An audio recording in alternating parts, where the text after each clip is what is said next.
Hello, everybody, and welcome to another Howler for an Hour, where I'm going to check out Rivals of Aether II. Now, we do have the first game that released all the way back when. That was a while back now. Charm does have it on her account. It has been played a little bit, not that much, though. I don't believe we howlered that one or anything. It was just something we had casually had at one point. I think it was pretty cool from what I barely remember of it back then. But yeah, Rivals Aether II. We got offered a key for this, and I was like, you know what? Sure, why not? Why not? I mean, it's furry. It's kind of a Furry-Smash-Bros esque fighting game. So why not? This series is. I don't think the series really needs an introduction. They've had a lot of games. They've had the Rivals games. They've had several other genres of games. They even had a dating sim game. The furries like these games, as you might know. Though I've heard some mixed things about Rise of Aether 2. I think it may have done some things that some Rivals Aether 1 fans didn't like. I don't really know the details. I'm just here to check it out and see what I think, of course.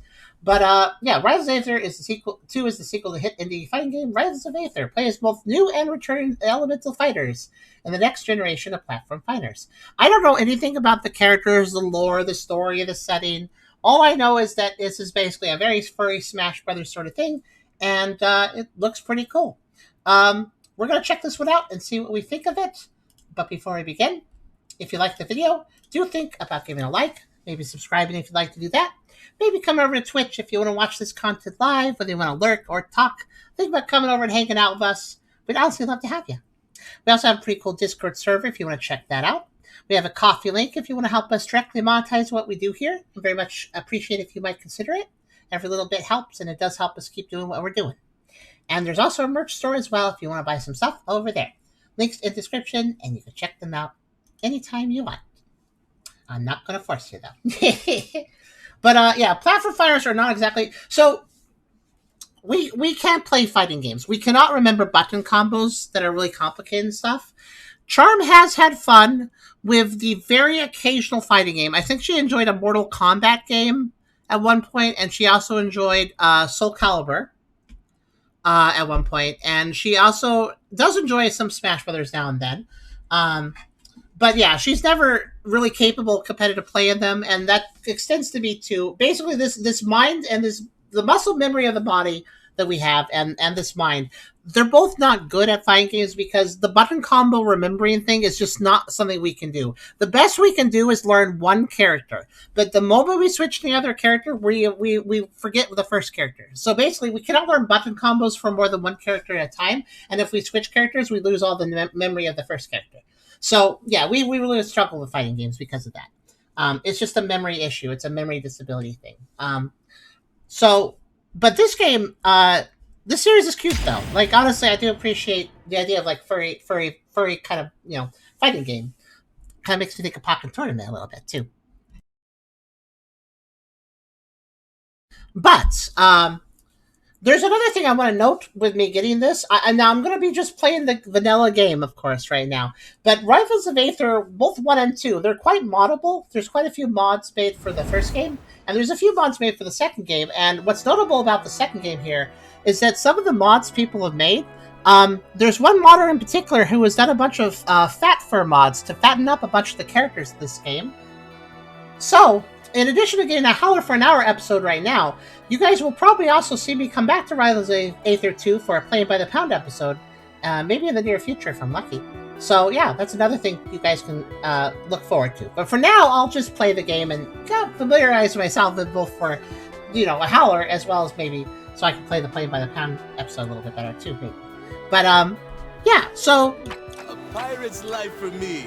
They've been advertising Slade. I think the reason I got a key to this game at this time is that they were making a big advertisement about the new season. They have new characters coming out. I think they have an idea. I think it's like 4 characters a year or something they're wanting to do. I'm not entirely sure. Life for me. But we got a cool pirate sharky guy. And, oh yeah, what's the store? Is this like a currency thing? Is it like in-game currency or is it buy it with real money currency? I also noticed that everything in this takes a long time to load. I was trying to do first time setup. Things take a little while to load, but yeah, I'm gonna guess this is real money, isn't it? I'm not sure. We have 2 currencies. We got coins and we got bucks. Aether coins and Aether bucks, I think. And if I hit X, there it is. Oh, well, okay, I buy Aether coins with Aether bucks. How do you get Aether bucks? I'm just wanting to know if there's a monetization system. I'm trying to figure this out. I don't... Hold on a second. Oh, there it is. I had to really dig. I had to dig a bit to find it. Yeah, okay, there you go. So there's a monetization system.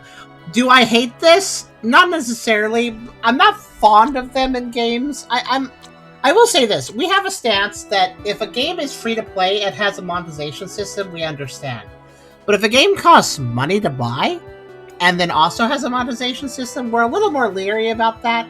I mean, devs gotta pay the bills, especially if they're making new content, but... Let me ask you guys this.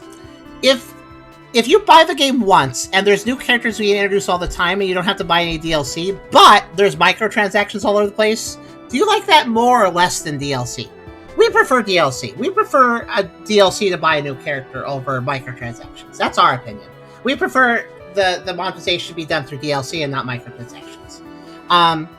That's just our opinion. This game costs $30. It is half off right now. I will note, 50% off. Good time to buy it. It's until April 21st. It is 50% off, so this is a good time to pick up the game if you're interested.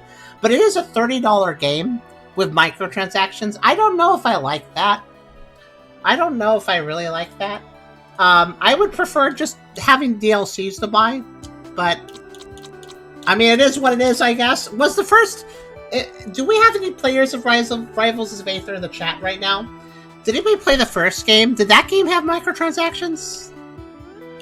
I'm kind of curious. But yeah, it looks like our standard things, like we get to have emotes and maybe profile images we can buy, and some skins, of course, skins. You gotta have skins.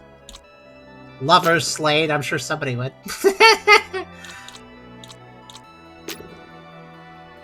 But yeah, we have your usual stickers, stamps, emotes, icons, and skins. Which, yeah, that's fine. That looks like a Digimon. Alright, just gonna say, they do. Now, I don't know which characters are new and which characters are returning for the first game, but Mono says I don't have a strong opinion. I buy stuff if I think it's worth my money. That's fair.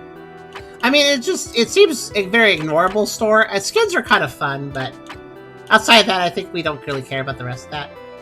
I think it could be all ignored. Yeah, it's all cosmetic. That's the important thing, I suppose. A pirate's life for me. I guess they're also 50% off not only the game, but also some bundles right now. But yeah, let's go ahead and fire up into the tutorials, I guess. Quick start video. I don't... Do I want to watch a video? Let me just throw me into it. New player guides. Oh, see, this is another thing we don't like about games. It's okay to have outside resources in the game, or outside the game. Like, it's okay if, like, for instance, Necess. We have been enjoying playing Necess, and we've been mostly figuring stuff out in-game. But if we really feel like looking into the details of something, we can go to its wiki page online, and that's fine. But we have a particular opinion, and when I say we, I mean me and Charm. We have this opinion that we prefer it when games tell us stuff within the game. So I really hope that the new player guides and the quick start video are not required viewing, because I would rather stick to what's in the game. So let's do the beginner tutorial. Movement, sure. We did play Rivals Aether 1, but I do not remember anything from that, and I doubt we could use that for any sort of anything, so... Welcome to the beginner movement tutorial. I'm Orby, your host and guide, learning the basics of Rise of Why is that text in a different font? Well, whatever. Let's begin the basic controls for walking. To walk, gently move the control stick. Don't push too hard or you'll run instead. Okay. I see. Oh, okay. I do like the all fours run, that's pretty good.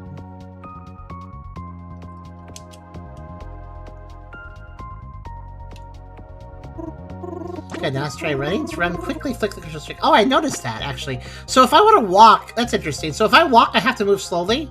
Oh, that's really interesting. So as long as I gradually move the control stick, I will walk. I can actually push the control stick all the way. I'm pushing it all the way right now. I'm still walking. I see. If you run there, you get in trouble. So actually, if you start a walk, then you can just hold the control stick down all the way. You'll continue to walk. That's interesting. I kind of like that. And then if you do it really fast, you just dash. Let's tackle jumping next. To jump, just press the jump button. Make sure to hold the button long enough for a full jump. Jump is Y. Huh. I'm just contemplating that as a jump key. Basically, it's the top of the face buttons. The top face button is jump. Okay. Well, alright. Wonder why it's not A like other games. Now follow me by using double jumps. Okay. Firm double jump, press the jump button while in the air. Careful though, you can only double jump once until you touch the ground.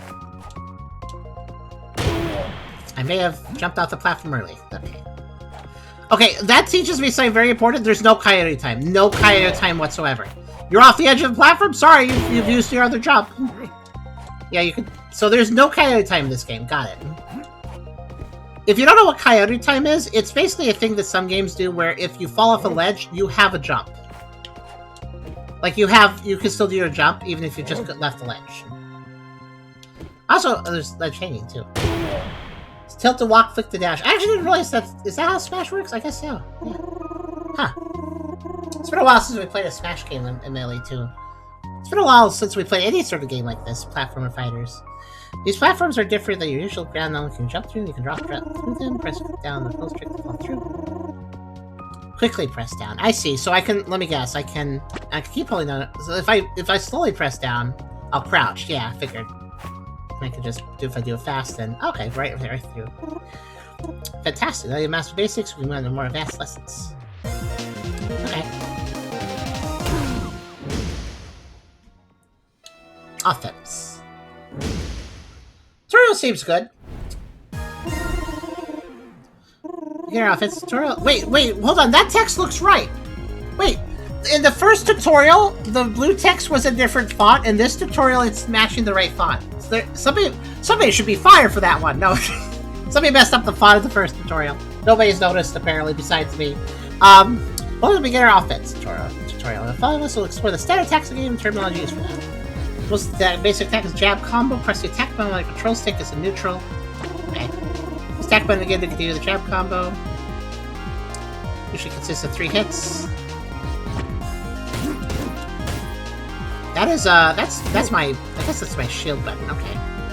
So I'm sorry, I'm gonna be a little confused by A being attack. I guess that's pretty normal for a fighter, but jump is usually an up. I guess jump on Y is still better than jump on up. I know some fighting games do jump on up, and that always feels really weird.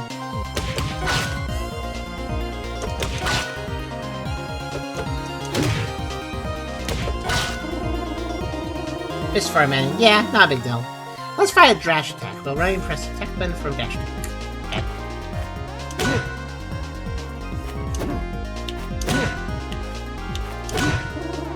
Let's move on. If you hold the direction, press the attack button on the ground for a light directional attack, which is a little slower than a jab, called a tilt.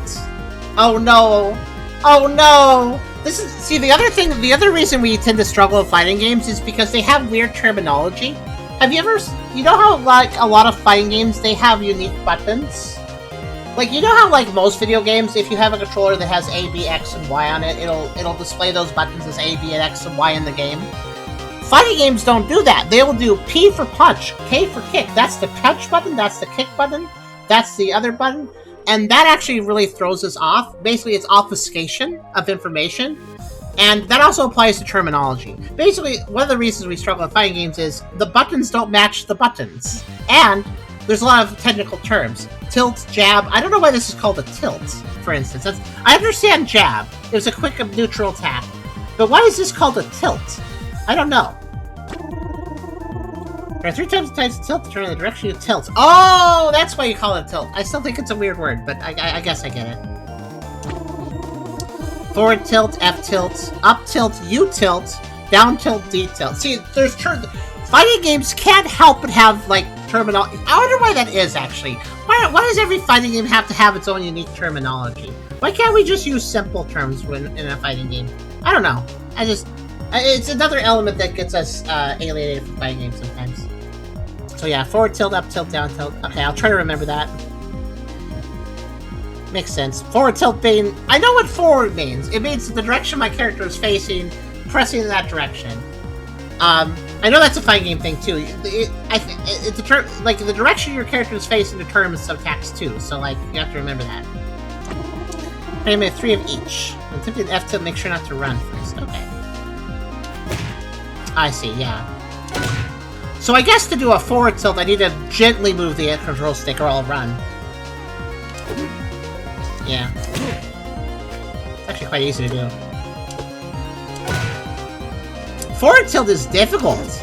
It's much easier to do a running attack. You basically, to do a forward tilt, you gotta, like, tap the analog. Just a teeny little tap, and then attack. Like, you gotta do a teeny bit, but also kind of slowly. It's actually trickier than it sounds. You can tell I'm doing the forward tilt attack when I'm using both, when I'm doing upper, like, the claw swipe from up to down with both hands. That's me doing a oh, that is so hard to do. That one, yeah. I have a lot of trouble doing that. Okay, it's easy to do if I'm just walking, I guess. But otherwise, it's kind of tricky.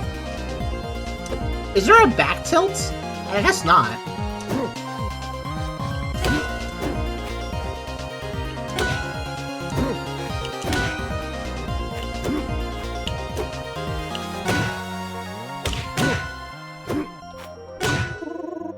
Let's try strong attacks. Press the strong button while on the ground to perform a strong attack.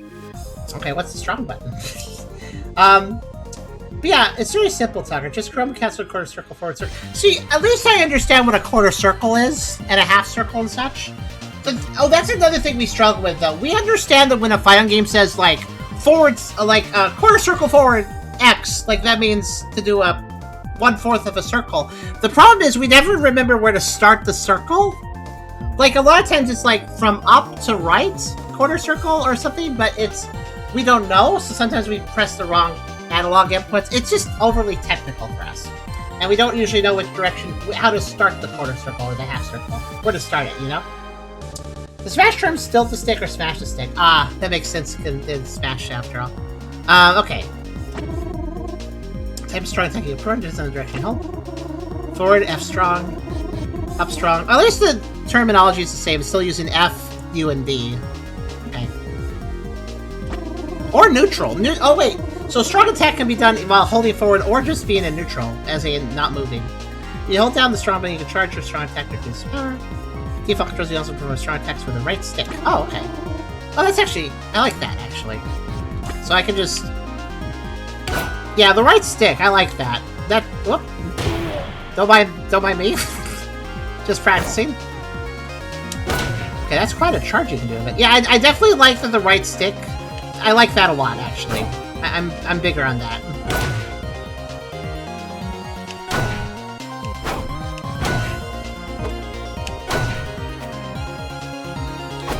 Right stick feels way better than using the button in a direction with the analog. Actually, maybe that would make fighting games better for us. I think what's tricky is when our movement button also factors into our attacks, we get confused. This feels a lot better with the right stick being used for the strong attacks. Now let's practice aerial attacks. If you press the attack during a strong attack, well, in the air, you'll do an aerial. There are 5 different kinds of aerials to turn in the direction of the control stick. Neutral air, nair. Do an aerial with no directional input. Forward air, fair. Is it a fair attack? From forward, do an aerial. Back air, bear. There should be a bear with a very powerful back air attack in this game, I think. And it'd be a good bear. Can you right stick for tilts? No. For right, I have to use the movement stick and then press. I forgot what button was the light attack. The whatever. Then up air. Okay, so this one does have a back attack, B, and then down air. So up, down, forward, back, and neutral. Got it. You also provide aerial attack. Okay, the right stick can also be used for aerial attacks. So the hard part is really just the basic light attack because I can't use the right stick for them. Basically, there's no way to do so. There's not enough buttons. Now, granted, I don't have any problem doing these attacks. These are fine.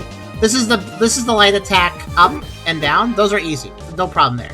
The problem I have, and same with the strong attacks, they're not hard because they're tied to the stick. The problem I have is the forward jab, the forward light attack, whatever the light attack is called, that one. That one is tricky, because I have to remember to walk. Walking is... I have to, like, remember how to walk, because, like, I'm used to moving the stick very quickly, but that causes me to run. Which is not what I need. So, that attack in particular is really hard for me to perform. There? Where? Here. There. There. Neat. But yeah, so I can do neutral, I can do... So... Okay, I'm really getting thrown off by the whole Y. What reason is the Y the jump? I guess because... I'm just pondering. I guess whatever. Wait, how do I... Oh. Right, so neutral can also just be done there. Oh. That's a cool neutral, actually.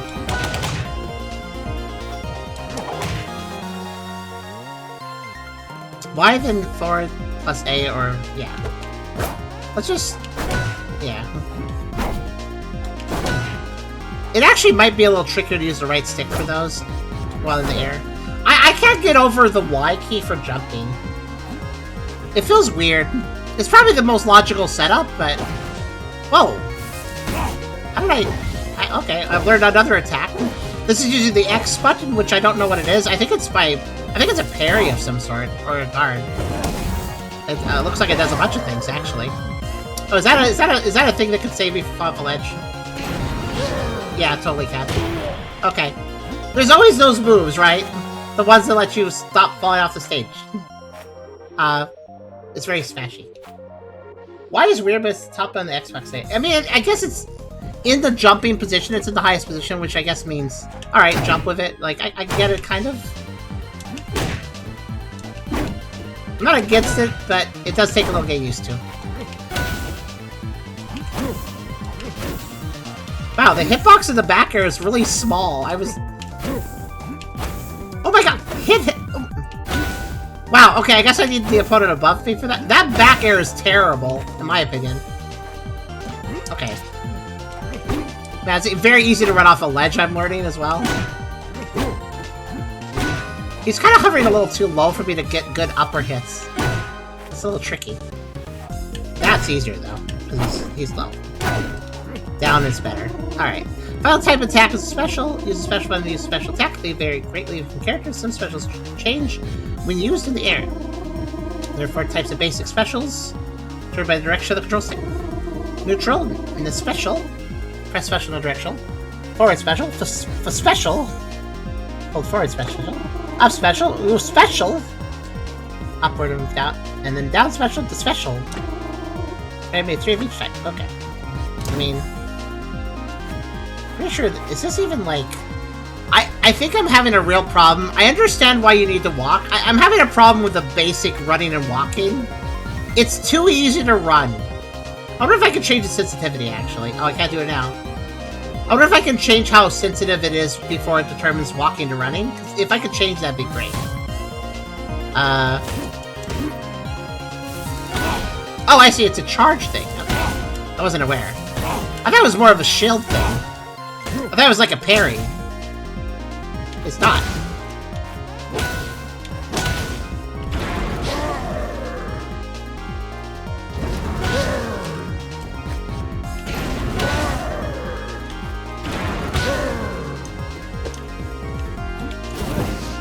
Oh, okay, that... So it turns out his down special also pushes him forward. Good to know. Quite a bit forward, actually. Like, enough that I have to, like... Yeah, like... It looks like it's pretty powerful. And it's good. It depends on your position, though. I have to put this guy in front of me, though. Alright. So I'm using the butt. I actually wouldn't mind up jump. I wouldn't mind up on the stick causing me to jump in this, but I think it would get in the way of some directional input attacks, so I guess that's why they didn't do it. Now you know the basic attack, you can experiment and learn more about each. I feel like I'm just gonna run off of ledges. If you remember the technologies for each attack as well, feel free to come back to listen again. If it's like Smash, it does say different each direction. Yeah, it does seem to be the case. Defense. How does that work? Actually, you know what? I think I would like it if I could put jump. You know what? I'm gonna move jump to one of the shoulders. I think that would feel more comfortable for me. Because that way I can hit the jump button while also on the attack buttons. Because the problem with the jump button being on Y is that I need to move my thumb away from the attack buttons to do it. So I think I might like move. Let's see what the shoulder buttons are even for, though. I bet it's something involving defense. Let's see. Shield. Press the shield button on the ground. Try not to hold left or right, or you risk performing a roll. Okay, that's Smash Brothers, right? Because I think if you hit the shield button and then press left or right and smash, you do a roll, which I think is iframes. Press shield on 3 of my attacks. Okay, what is the? Okay. Left trigger. Okay. Oh, it's both left trigger and right trigger. Okay, wait. So both shoulder buttons are taken up by the same function, when one of them could perfectly be usable as a jump. Okay, just checking. Let's see here. I can understand give a feel like characters Smash like Roots and Carry and Consumer and characters can think of that. Just give us now different fighting games. Oh yeah, Metasonic. I guess some Smash characters might be more complicated because they came from more complicated games. That's a good point. Shield protect you from enemy attacks. Be careful how long you stay in your shield. Shield loses health over time as well as each time you get hit. I'm pretty sure that's all Smash logic. Be mindful of your shield's health. If it breaks, you'll be vulnerable. Yep. You see it crack? It's time to attack. Okay. At least your shield, you're about to be hit. Okay.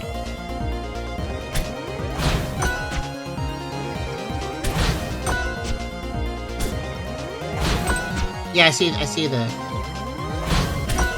It's all cracked. You probably don't want to use it... You want to keep it out as short as possible. You only hold shield when you do it, yeah. Because holding your shield will cause it to break, yeah. Either key. Yeah, it's a key. I got a review key. Press left right shield for a roll. Only could be a less risky option than parry since it could be distance. I'll give you a short... Yeah, it does have iframes, I figured. Okay.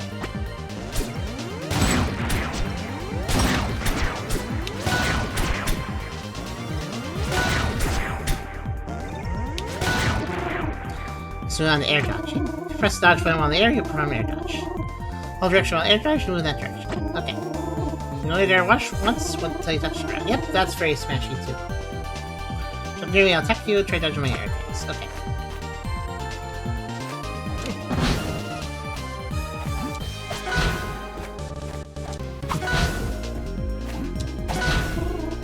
Next up is parry. Parry is performed by pressing the parry button or shield plus special.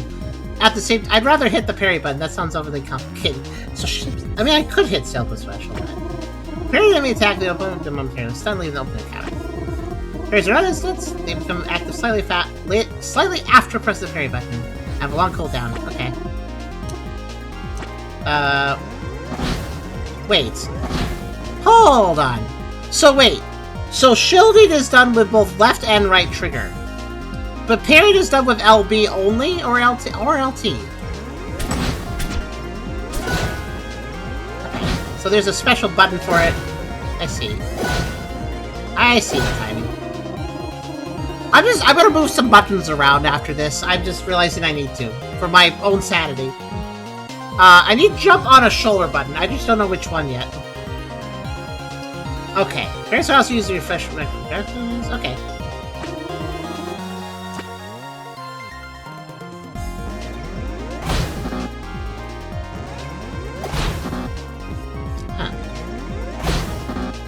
I'm not getting the effect now.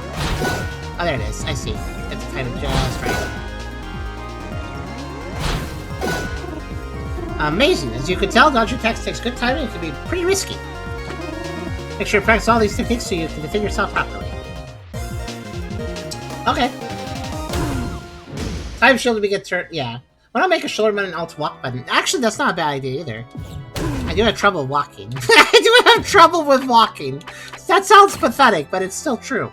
Let's go over to controls. Okay, so I have a default. Let's make a Tucker profile. Yeah, I may have Tucker profile. Let's just go ahead and... Okay. Right, so let's see here. Yeah, it's weird to me that shield is both on both triggers, and yet parry can't be... So, oh, guard B is grab. Okay. Let's see.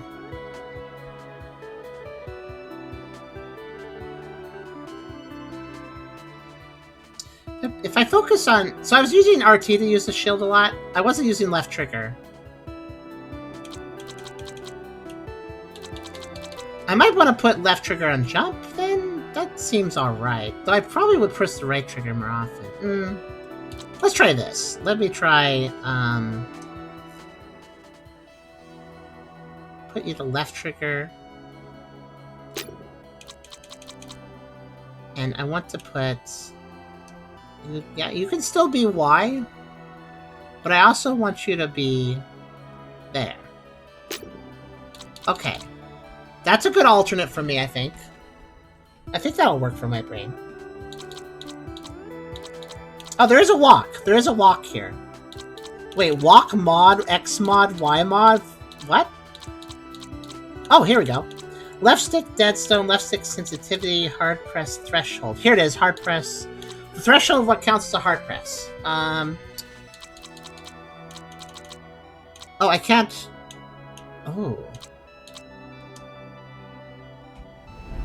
No. Actually, no, stop.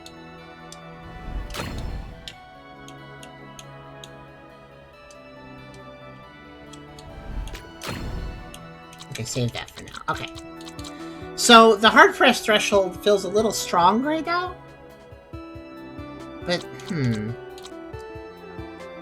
Or is it sensitivity I need to adjust? Is it, what do I need more of? I don't know. But there's a walk mod as well. I'll go with this for now. I'll play around with it more later. That was only the first tutorial set, I just realized. Alright, intermediate movement. I can also practice in the tutorials here, the extra buttons I've set up, so... Welcome to the intermediate movement tutorial. This lesson you learn some more technical ways to move around platforms. Short hopping. A shorter version of your full head jump. Tap the jump button briefly. You also flick a control stick upward if you have tap jump enabled. Oh. What? Wait, hold on, can I... Oh. I guess there is a way to jump with, Don't jump on for too long, you do a normal jump instead of hard short jump. Pretty quick.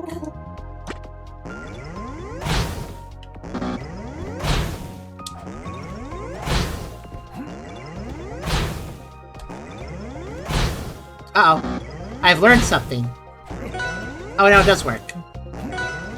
It does work on the controller, okay.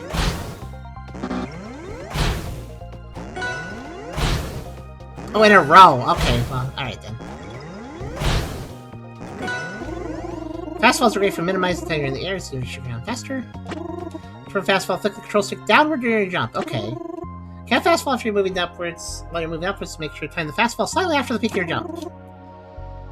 Actually, fast falls is... I think the reason we lost in Smash Bros. A lot is because we were in the air too much, so fast fall's probably a good thing. Okay. I see.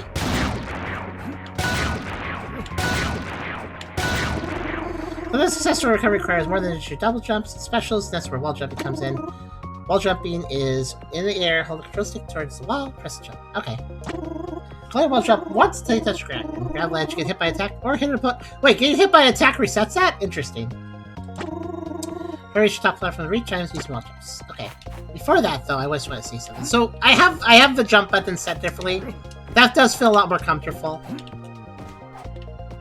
And they're not letting me attack, so I can't practice my... I need, like, a training mode to actually fully understand if this is good or not for me.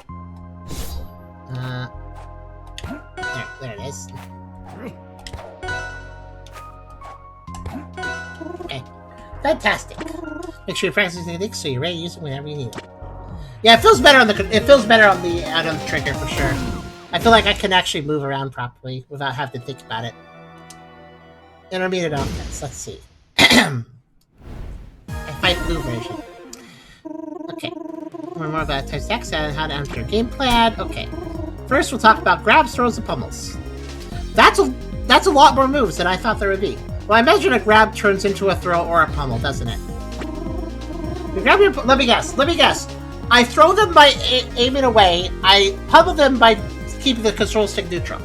Let's see. When you grab an opponent, you can throw them by tilting the stick forward, backward, upward, and downward. Yeah. Each direction will put a different throw. Some may have unique properties, such as Zetterboon's Star Throw, which launches opponents further if they're on fire. Oh, okay. Let's practice grabbing and throwing now. And grabs are a way to counter shields. That's a common thing. If somebody's turtling up, grabbing is the rock, paper, scissors is... punch beats counter beats shield beats punch, right? I think that's how it works. Let's practice grabbing and throwing now. Okay. And let me guess, pummel is... Oh, actually, I know what pummel is. It's not like we do it, actually, but... I'll show the option to pummel the opponent once before throwing them. You can perform a noble... That's just like a beat... That's like also a beat-em-up thing, too. Pummeling. Grab, pummel, throw. From a normal pummel or a special pummel, pressing attack or special, respectively. Oh, here we go. There we go. We're going to the fighting game terms where they replace actual buttons with, like, the purple G button or the red SP button. We really have trouble with that. We wish they just mentioned the button themselves. But, oh well. I think I know which buttons those are. I need to remember, but... I think special was set to... X, yeah. I just wish it said X, that's all. or the grab. I wish it said, in this case, RB. This is a great way to rack up damage. Keep in mind your opponent can break out of your grab by pressing the same button as you if you pummel. Okay, so pummeling gives you more damage, but they can break out of the grab easier. Okay. So if I pummel with attack and they press attack, they break free. And if I pummel with special, they press special, they break free. But if I pummel with attack and they press special, they don't break free, and vice versa. So it's like a guessing game. You have to guess if they're gonna press this or that, and you have to press the opposite. Okay. But before that, I actually wanted to practice another throw. Okay, that's what the back throw looks like. Got it. Okay. So let's see. Huh.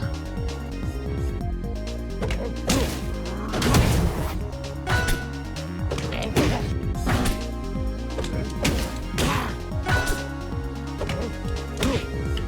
Okay, I see. Can I, like, pummel more than once, or not? Okay, you can only pummel once, it looks like. I thought I could, like, get multiple punches in? No. And see, that's them... Also, when that little fist appears, that's them breaking the guard. See that? They hit special with me, so they broke. Okay.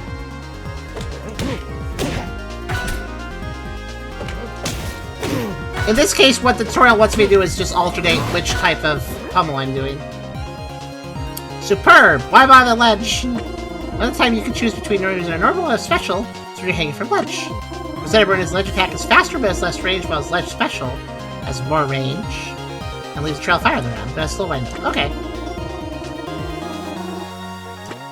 I see. Oh, that's kind of a fun... Okay, I see. Slide.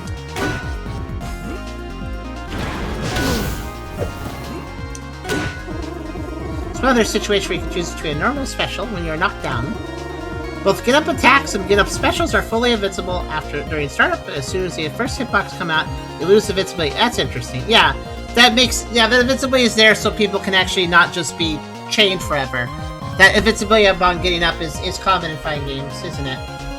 So that way you can't just camp somebody's down to body and beat them up. It lets them punish you in return if you try that.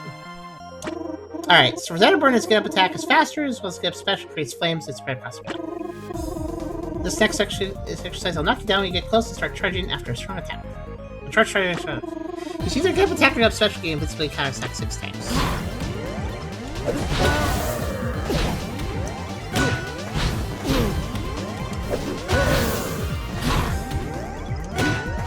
Okay, simple enough. Notably, I'm not invincible when downed. I'm invincible when starting my attack from down until the first hitbox comes out. That's interesting. So I guess that means the slower wind-up special is actually pretty good, given that it has a larger iframe window, but of course the opponent can run away. Now let's learn about the attacks work in general. Each attack consists of one or more hitboxes, and an opponent gets hit by an attack if they're touching one of the hitboxes. Hitboxes are normally visible, but you go in training mode, you can use hitboxes for all attacks. I do have to say, these tutorials are pretty good, I'd say. Okay, let's see. Some moves can hit opponents in different ways depending on what part of the attack. The way the attacks have a strong part, sweet spot, and a weak part, sour spot. Sour spot. Oh, I'm guessing lower damage on the sour spot? I remember that's like if you hit somebody with the end of a rapier, you do more damage than if you hit them with a palm, you're doing nothing. Sort of like that. It's still hitting them with an attack, but it's weaker point. So everybody has sweet spots on his got his forward air and his up air. Okay. For excellent kill moves. Give me 3 times the sweet spot of either F air or U air. I'm not gonna remember this one. I'm definitely not gonna remember the sweet spot information. Well, unless... Let's see.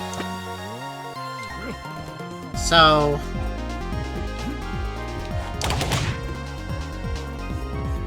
Wait, F air, U air. What does that mean again? Is that the special or? I'm trying to remember what. Oh, it's the heavy. Okay. I couldn't remember it.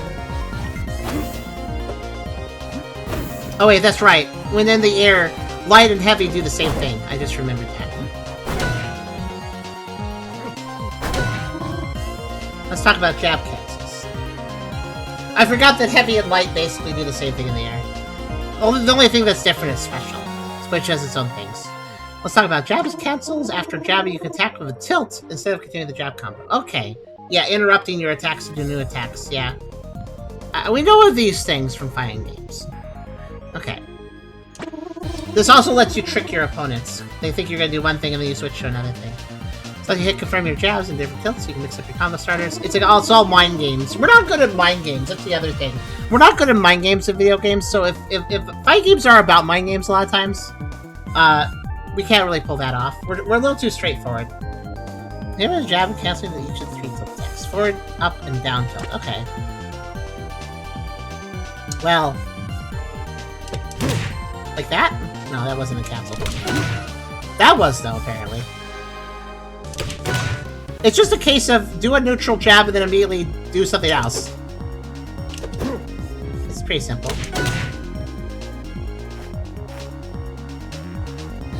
I definitely need to make this not happen as easily. Like, so often I just want to turn around and I'm dashing over here, like instead of turning around.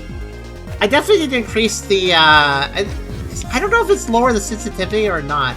I'll find the training mode and figure it out after this. Anyways.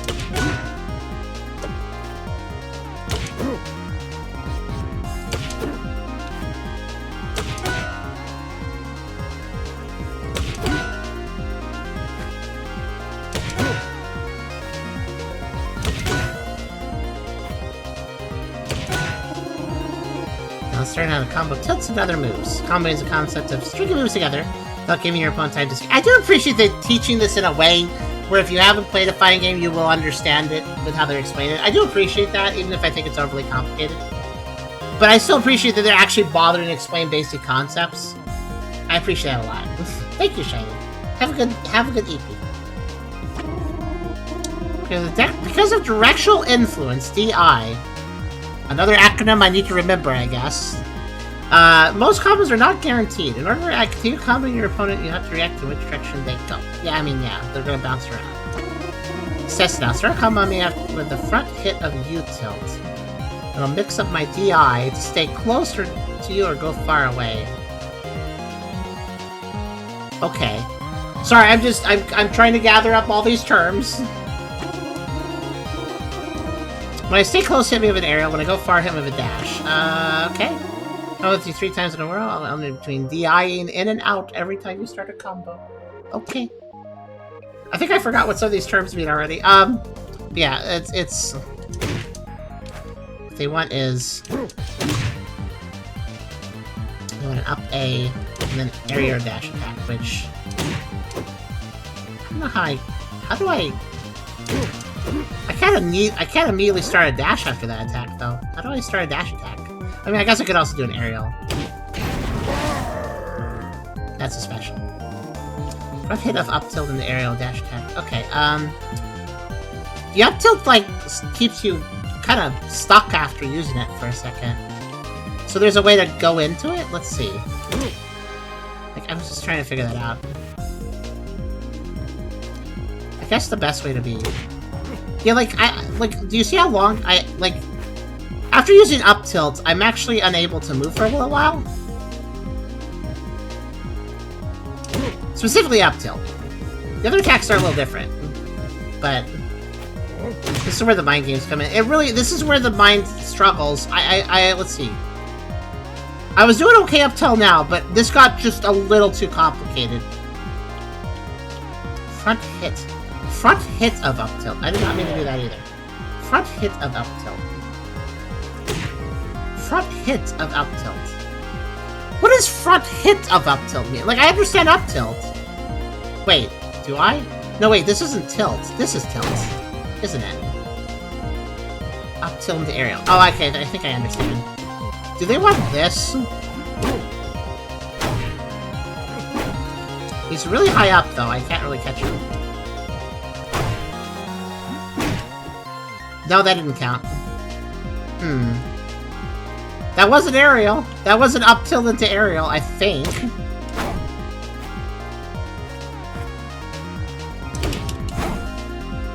I don't...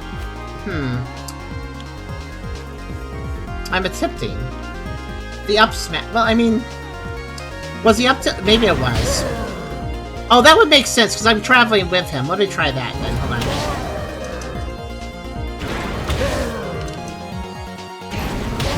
I can also fall faster than him and hit him when he lands. I guess that works. I mean, it doesn't work to... So, is tilt special?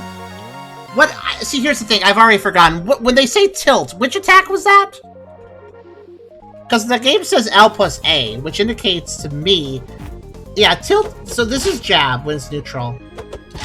Tilt is just the A button. It's basically, tilt is the light attack. Which I'm demonstrating right now. So if tilt is the basic attack, then... But here's the problem. When they say front hit of up tilt, so... This is up tilt. This is up tilt here, this is an up tilt. This is a forward tilt. And this is a down tilt. So if they want me to do an up tilt into an aerial or a dash, that sounds simple. But the problem is the up tilt actually freezes my movement until a little after the claw goes back to a neutral position. Like, about there. Okay, a little, like there. Like, about there I can move.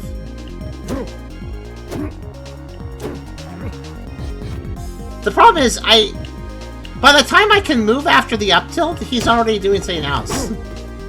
He's already moved out of the way. Up tilt's a nudge in the same... Wait, is it?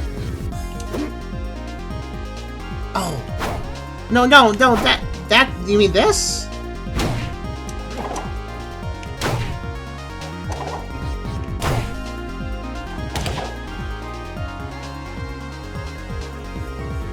No. If I'm nudging the control stick, that's the same as pressing B. This is jab, this is tilt, and I forget what B is, but that's my heavy. Tilt is light. Tilt is absolutely the light attack. I mean, it says, look down there in the lower left, it actually indicates A is the light attack, so that is what they want. They want me to do L, they want me to do up on the L stick A, which is this. They want me to do this attack, but then they want me to follow it up with a dash attack, which they don't specify what type, but they want a dash attack. Oh wait, was that what they wanted? No.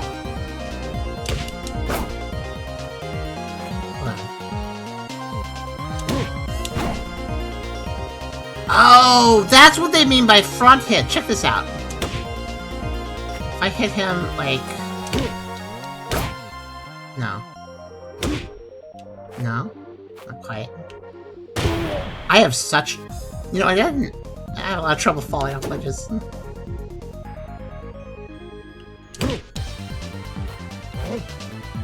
I really gotta adjust that sensitivity. Front hit. So if I'm I'm also learning something. If I'm standing right on top of the opponent and I use an up tilt, he goes moving forward. You see that? He moves forward. But if he's off to the side, he goes up. That's the same attack. It's still an up tilt either way. But depending on his position, he'll either fly upwards, or he'll fly forwards. Or backwards, in that case. I guess, oh, I see, if I'm hitting... So, I see, that's why they say front hit. So this is a back hit. Oh, I understand. If I hit him with the back of this attack, he goes backwards. And if I hit him with the front of it, he goes upwards. So that's what they mean by front hit. I've decoded what front hit means. The positioning matters. So basically, they want me to send him upwards. Like that. This is directional influence, yeah. Also, if I'm staying a little too close... Actually, I don't know quite what the position is, but it is possible to also knock him off. Knock him forward sometimes, too. Hi, Omni. I'm attempting to defeat a tutorial. I'm really trying, by the way. Okay, so we know that this... So they want the front hit of up tilt, which I'm pretty sure is... I don't think it's that. I think they wanted them to go up. Do they want it? Maybe they do want that. Maybe they are looking for me to... I don't actually quite understand what exactly... You notice how sometimes I'm staying in front of him and I knock him forward, and sometimes I knock him upward? What's affecting that? There. I guess it's just if I'm close enough to him with the forward hit. No, I was really close to him there and I knocked him upwards. I don't quite understand. If he goes high, you hit him in the area. Oh, that's what they want. Oh, I see. Sometimes he's a little higher in the air, isn't he? Oh, no. Oh, I see. He moves... Is he moving because of what I'm doing or because of his own choice?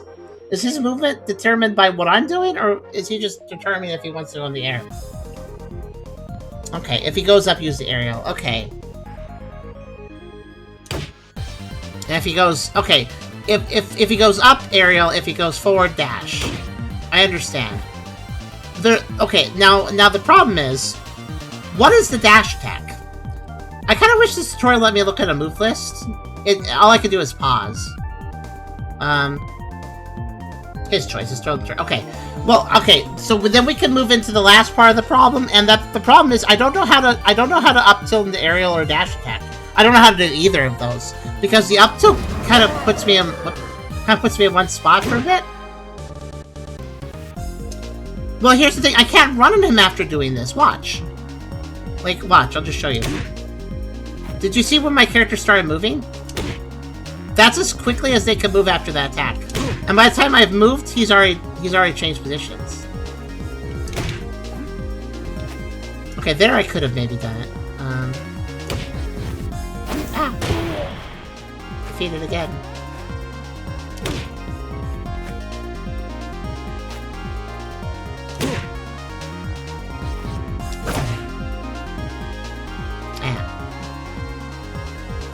Yeah, the run and attack. It seems simple, right? But it's not. Okay, maybe I can get the timing right. I think I gotta, like, animation cancel just the right moment. It's tricky. Yeah, if I press it too early, then I just don't do anything. Basically, I gotta... The moment I can... The exact frame where I can move again, I gotta start moving, and if I press it too early, then I will fail the entire movement. Basically. I almost made it there. Almost managed that. There! I finally did one! I'm just gonna wait for aerials. They're a little easier to do. Man, if I had this on Y still for jumping, I could not pull this off. If I had this on Y, I could not react quickly enough. I'd be moving my hand too much. The dash attack is theoretically doable. This tutorial is teaching me how to animation cancel. Basically cancel out of something to do something else. It's very tricky, though. I do not like it very much. There, I failed to cancel.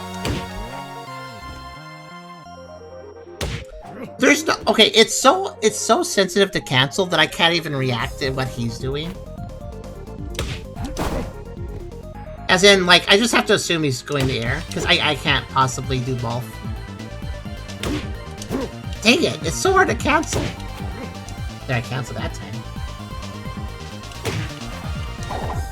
when you see me walk instead of run, that means basically I didn't cancel the input correctly, and thus I didn't even get the run. It just thinks I was trying to walk. It literally...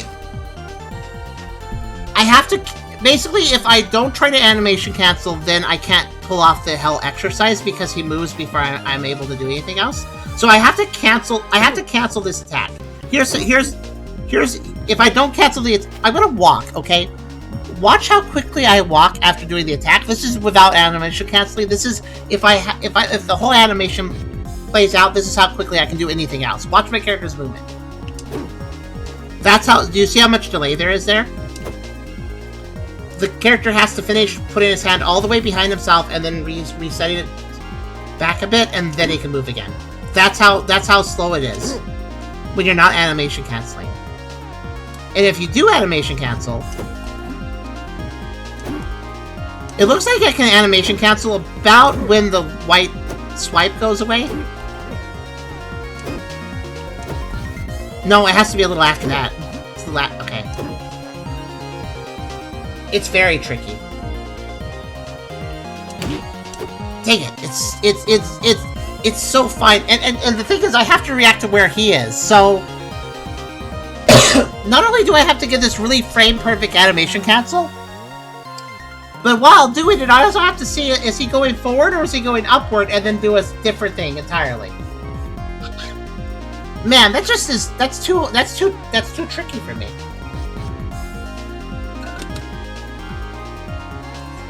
I could just try to get the jump attack each time and just wait till he actually does it. Let's see here. The animation cancel requires all of my thought power, so I can't really focus on where he's going, basically. I just did... By the way, I just animation canceled into the dash there. Did you see that? I didn't hit him with it, but I did do it.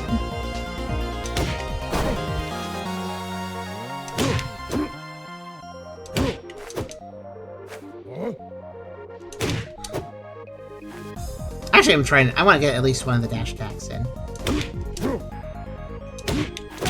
There! I did it! There's a dash attack. That is so tricky, though. Oh, come on! I had him.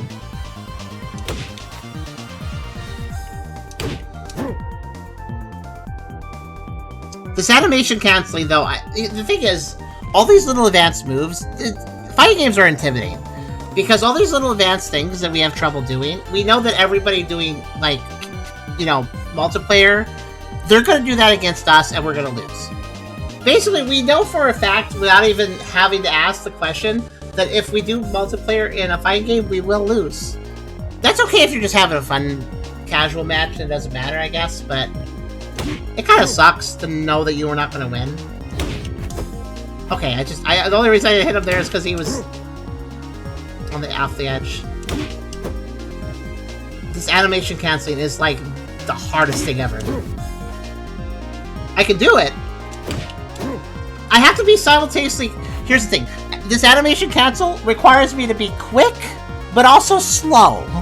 If I'm too quick, it doesn't happen, and if I'm too slow, it doesn't happen. I feel like the window of opportunity is like 3 frames.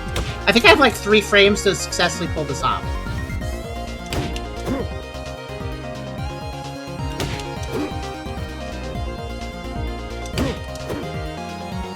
Every time you see me stand in place and swipe, I tried, but I was too fast, I think.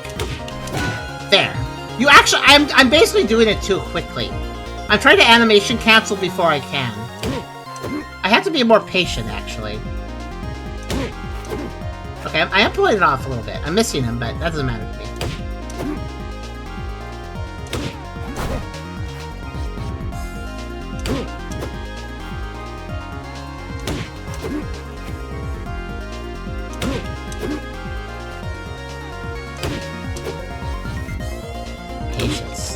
Patience. Patience. Patience. I have to tell myself this.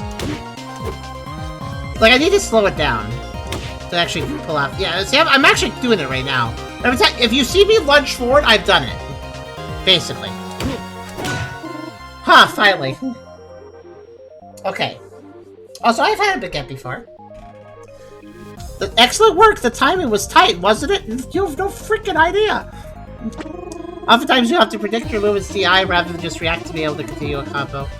Yeah, I agree. I agree completely. I don't think you can... It's so frame perfect that you can't do that frame perfect movement and react to your opponent as well. You have to just make a guess. That's what I ended up doing. I just kept trying to do the forward dash until it worked. Certain situations call for certain types of combos. Understand which to use comes in practice. Obviously, if an opponent likes to jump in the air, though, you can kind of predict you should try to go for aerial. You have to kind of see what the other opponent wants to do a lot. Oof. That was extremely... I want to point out that's intermediate tutorial. Can I even beat all the tutorials? I'm kind of curious. How? Let's do the defense intermediate.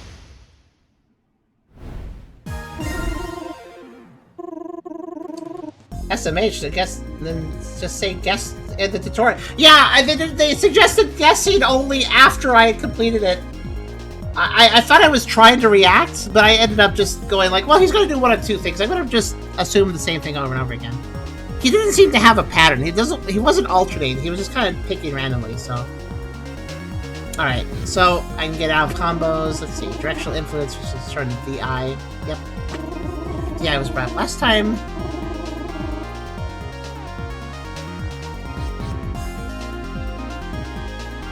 Robot, so dumb, not everyone has reaction time for that stuff, you darn kids. It's honestly, reaction time is only a small piece of the puzzle for us. It's also just when a game throws too many terms at us, I liken our brain to this.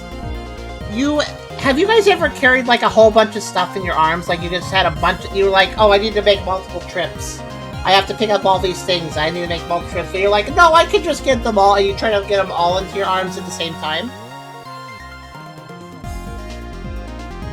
That's us with memories, with information. And then, of course, if you try to carry too much, you might just drop it all. And that's what happens to us. Basically, when a game tells us to remember a million things, it's like piling that information into our arms. And then if it becomes too much, we just drop it all. And we lose every bit of it. We lose every bit of what we learned. That's how our brain works. It's like if you pile too much onto it, it just drops everything. So that's why we can get stupid sometimes, where it's like I just can't continue to process. Anyways, DI has the ability to change the angle which you travel when launched by your opponent. Oh yeah, okay. Some games have this. So DI attack, simply hold direction on your control stick when you're hit. Okay. Whenever hit you attack with that, just sends you that direction. You hold the control stick in that direction. You'll be set flying in the new direction. Yeah. When the control stick perpendicular to the original knockback angle, you can change the trajectory angle up to 18 degrees. That makes sense. You just have to... Yeah, this is intuitive. This I don't mind. See, I can only change the angle which you're hit, not how hard you hit. You can circle around so the effectiveness of the eye on the street. Yeah.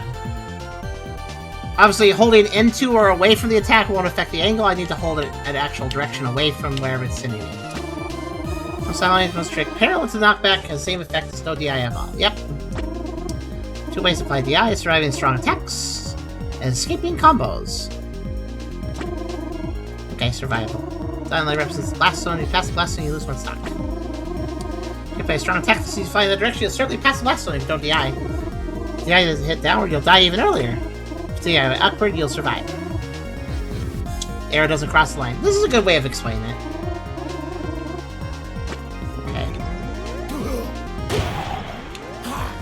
Yeah, so I want to go up because I don't die then. Yep.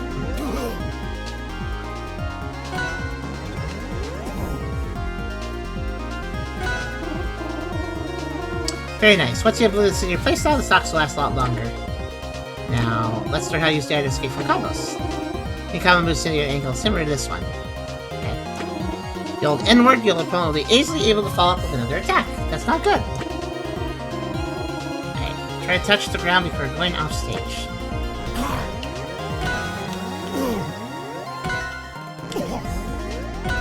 Yep. Makes sense. Okay, when someone attacks applying DI... I'm glad this makes sense at least. Applying DI is the simplest way you just learn, but practice DI will help you out in most bad situation. Let's move on to teching. Teching! Touching the ground while in hit stun will put you in a helpless state. Oh, I know what this is. It's the thing where you don't land on the ground badly. You hit down hard enough, it can bounce you off the ground. Ouch. Fight these bad situations, let's tech! Press, yeah, and also I saw what you mean, yeah. We could get through the tutorials for Howler. I'm trying. I feel like I should at least go through intermediate before playing normally, but these are actually fairly technical. I wasn't expecting intermediate to be this technical. You press the dodge button right before touching the ground, you perform attack. Okay. By the way, remember what I just said about pawing too much and then we drop everything? So it's been a few tutorials since then. I actually forgot what my dodge button was set to. Whoops. I'll have to remember. So that's how you tech. Okay. It makes you briefly invincible that your opponent can punish you if they predict how you tech. Your left to right will tech you pro tech roll. You're slower than tech in place, but create distance between you and your opponent. Try to tech, you can't just mash the dodge button. You have to time the button press within 20 frames. That doesn't sound too bad. I definitely could tell that animation canceling was like 3 or 5 frames at most, so 20 frames sounds fine. Immediately after these 20 frames, that by the way, at 60 FPS, that means a third of a second, which is reasonable. I think I said it to LB, yeah. Immediately after those 20 frames, there's a 20 frame period where you cannot input another text. Okay. Okay, so... what's my dodge? My dodge was... What was my dodge? Oh yeah, no, that's my shield, yeah.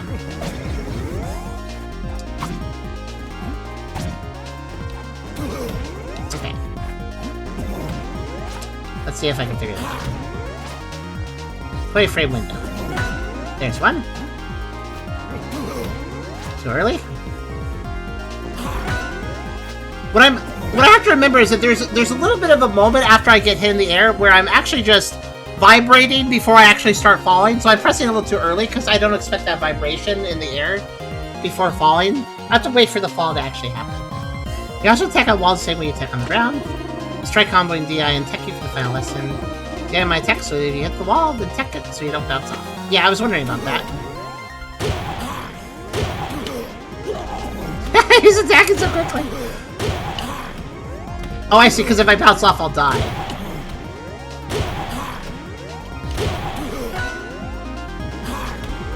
Okay, doing it on the wall is a little trickier. There you go. Taking out a wall is kind of interesting. I like that as a mechanic. Excellent. Now you understand DI teching, you'll probably have to try much harder to defeat it. This trial seems so much easier than the other one. Defense is generally easier than attack. That's a fighting game for you. It's generally easier to defend than it is to attack. I've noticed that. Yeah.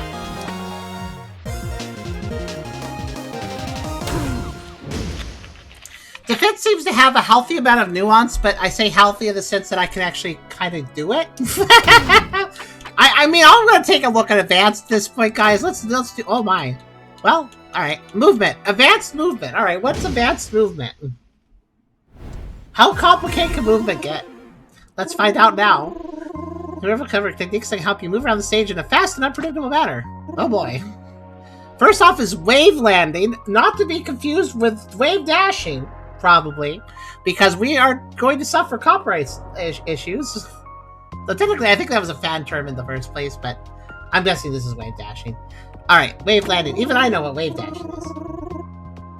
When you land in an air dodge, it's often used to land on platforms faster than a regular jump. Not to be super surprised either. Both horizontal and downward air dodges will snap you to the platforms even if slightly. Try that wave landing, jump through the platform and air dodge onto it. By the way, I like the music. Did you guys notice that the tutorial song has 2 forms? There's this chill version, and then there's a combat version, and they're the same song, they're the same melody, actually. I very much appreciate the music in this game, actually. I haven't really been commenting on it because I've been having to focus, but I like the music. It's good. I like repeated motifs. So jump through the platform and air dodge onto it as you pass through it. Okay. So, by the way, despite the fact that I rebound my jump key, it still wants me to... Well, okay, I guess Y is still the primary. I should probably switch the primary. But yeah, I feel a lot more comfortable with right trigger as jump. It feels way better. So, Y and then L.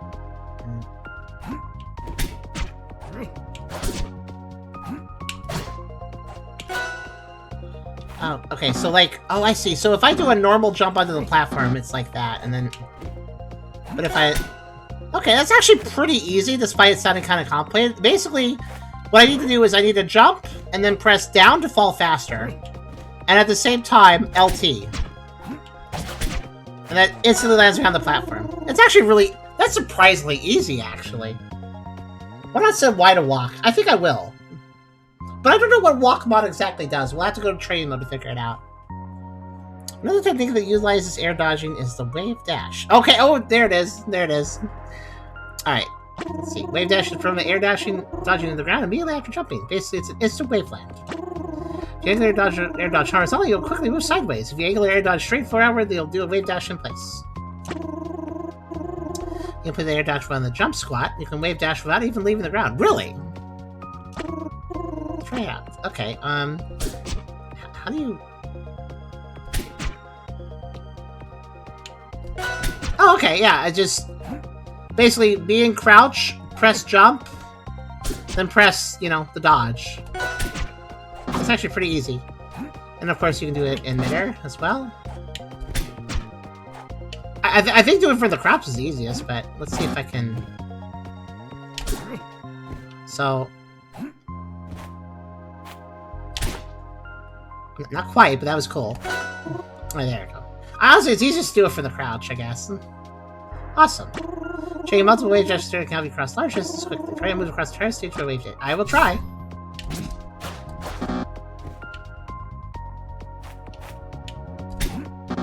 It's a little tricky, though, I have to admit.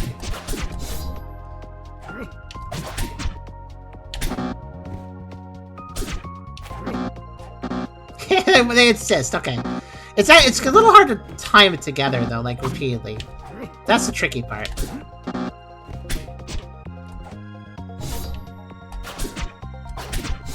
Especially without throwing the shield at all stupid, like.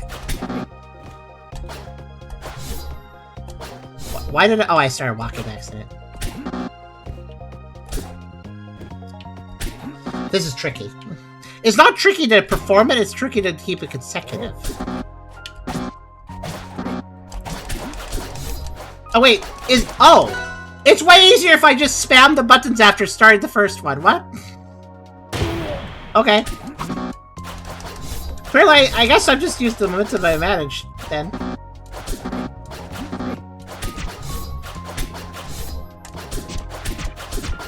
Oh, wait, yeah, just pressing... Okay, I'm really happy I set jump to the right trigger now, because if I press the right and left triggers basically simultaneously, I successfully wave dash.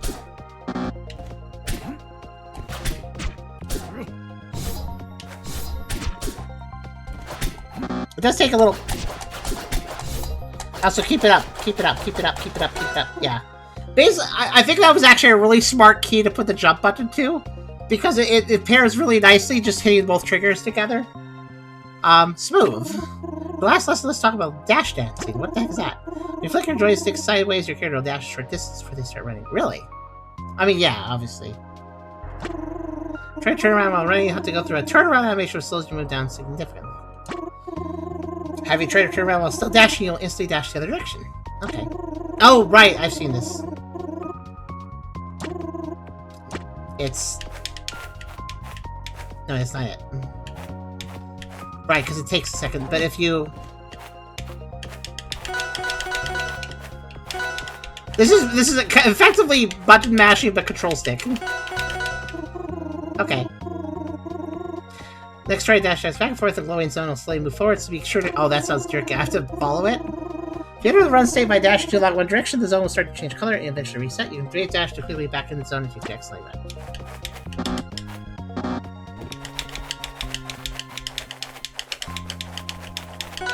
Okay. I have to say, it's a little tricky to do this on a control stick. I would actually prefer this with D-pad. If that makes sense.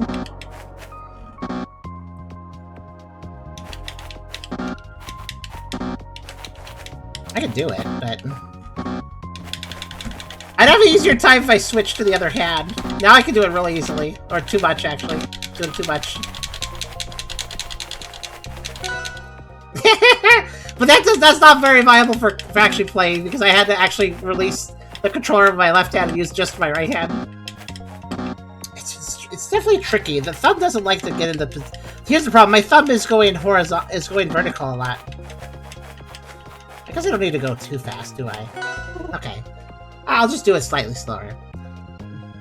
Excellent. Each character's dash lasts a different duration, so you'll need to practice to learn the dash dance technique.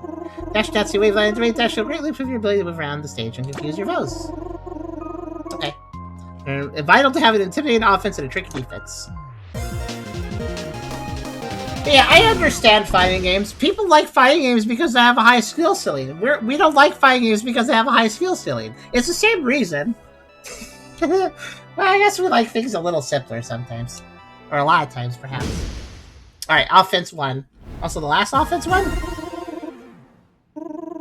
First advanced offense tutorial. Here you'll learn how to use timing and quick inputs to mix up how you attack your opponent. If you really want to optimize your combo game, you'll need to incorporate hit falling. When you hit an opponent with a melee attack, there will be a few frames of hit pause where both characters are frozen. Yes.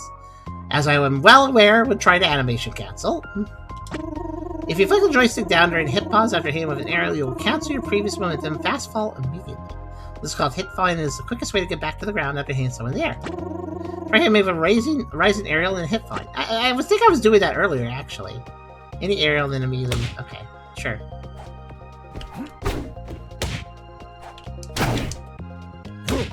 I mean, if you want me to hit me with an aerial, would you mind being in the air for me? That'd be great.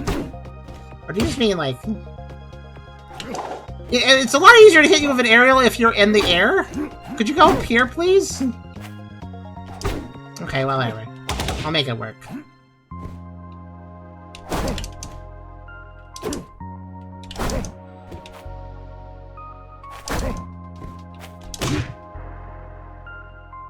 Oh, wait, maybe... This is an aerial, isn't it? Technically? When I do this? Or when I do... Technically, that's an aerial, I think. So we get that. There, I actually landed... yeah. Immediately after hit? Oh, right there, I did it. It didn't... Okay, it's not counting it, but I'm actually doing that. You notice how I'm not going in the air sometimes? Right after hitting them, I'm canceling. So that actually is interesting. Okay, it's easier to do with this. Okay. Alright, there we go. I don't know why they wanted me to do an aerial on him and then fall back down when he was basically at ground level anyways, making it almost impossible to, like, actually hit him with an aerial. I don't get that, but okay. Perfect. Did you notice how when you're back on the ground, you're ready to jump back up to him again? I guess so. Yeah, it does save time. Next thing will allow you to jump towards the enemy while facing backwards, then you can use bears to approach your enemy. Backwards areas. Okay. This thing is called a reverse aerial rush, or RAR for short. RAR. So from a RAR, all you have to do is jump while in the run-turn state. In the run-turn state, you'll lose forward momentum gradually, so the earlier you input the jump, the faster your RAR will travel. Remember, you can't enter the run-turn state from the dash state, so make sure you run far enough to enter the run state before pressing backward. Okay.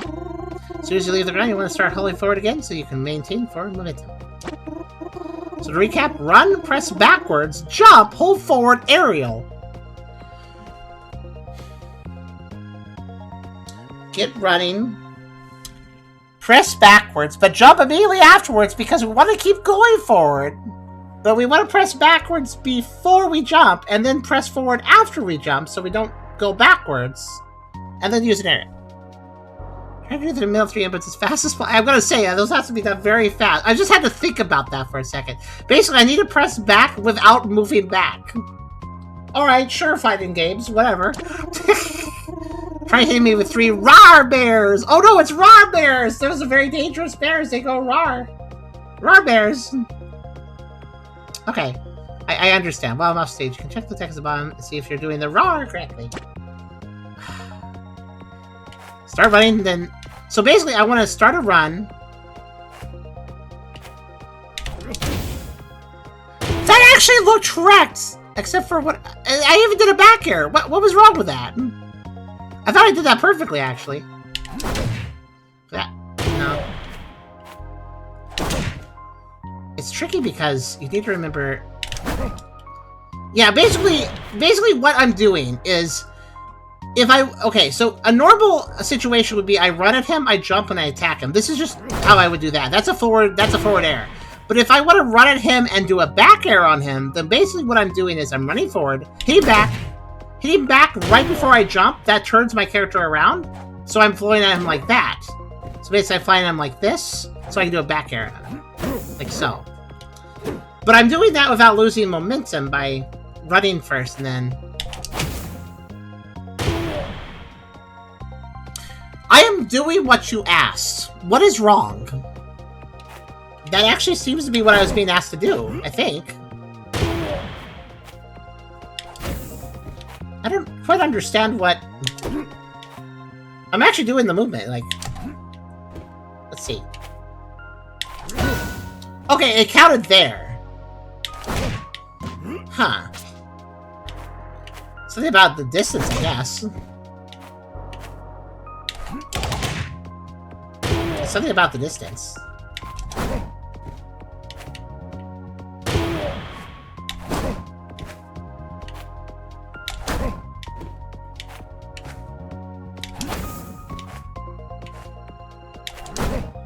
Huh.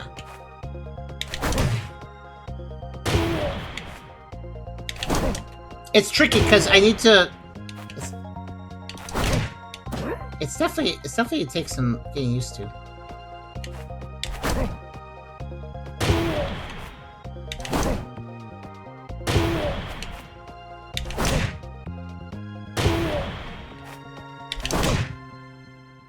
Fails if you don't do the training damage. Yeah, I guess so.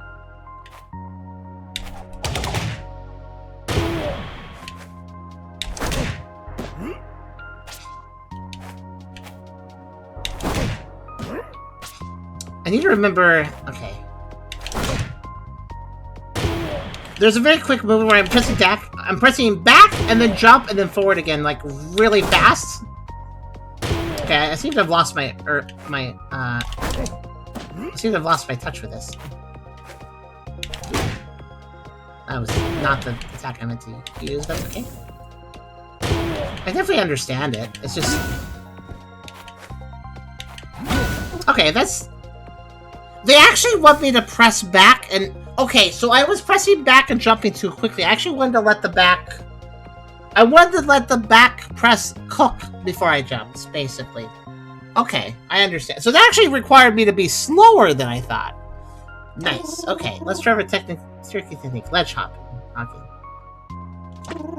I think the point of that back attack strategy is basically so you can run at an opponent and then get underneath them and then hit them with a back attack really fast. I think that's the whole point of it. In case you want to do that instead of a forward attack for some reason. Okay, when grabbing opponents aim to land on the stage or grab the ledge, you can prevent opponents from grabbing the ledge by grabbing it first. Yeah, this is a classic.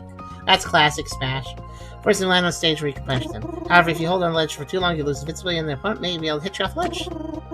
From a ledge attack, roll or jump, the normal get up to get brief invincibility even if you've been holding the ledge for a while. Oh, really? Let's try it out. Have the ledge right before the Zetterburn reaches it so he can't get back to the stage and make sure you don't get hit by his attack. Okay. Okay, hold on. Wait, could you let me... Could you hold on? I need to figure out how to quickly grab a ledge. Do I have to, like, fall off myself first? There. There, I guess? Oh, I just have to, like... Yeah. But it has to be 3 times in a row. Oh, it has to be 3 times in a row. Okay. I understand.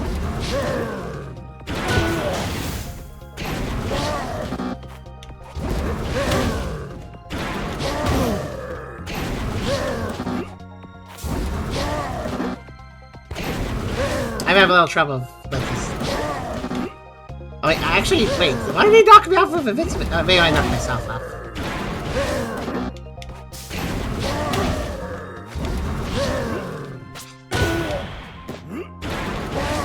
Oh, actually, there is a long recovery time, so I can...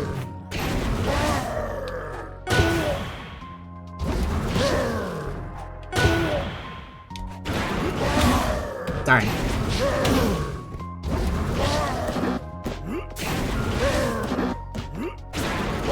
I was trying to figure out if there's a quick way to drop down a ledge without having to jump off. You think there would be, wouldn't there? Like, can I just, like, vault down? Or do I have to, like, fall off? I guess you can't. I guess I can't just vault down. I have to grab it somehow.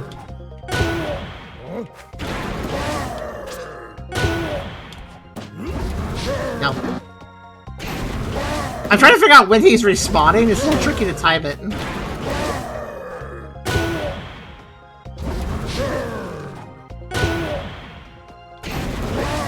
There. Okay. Great work. Next lesson will cover how to effectively deal with parries. As you know, if your opponent parries your attack, you'll be stunned. However, there are some exceptions to this rule. Grabs are natural counterable shields and parries, yes.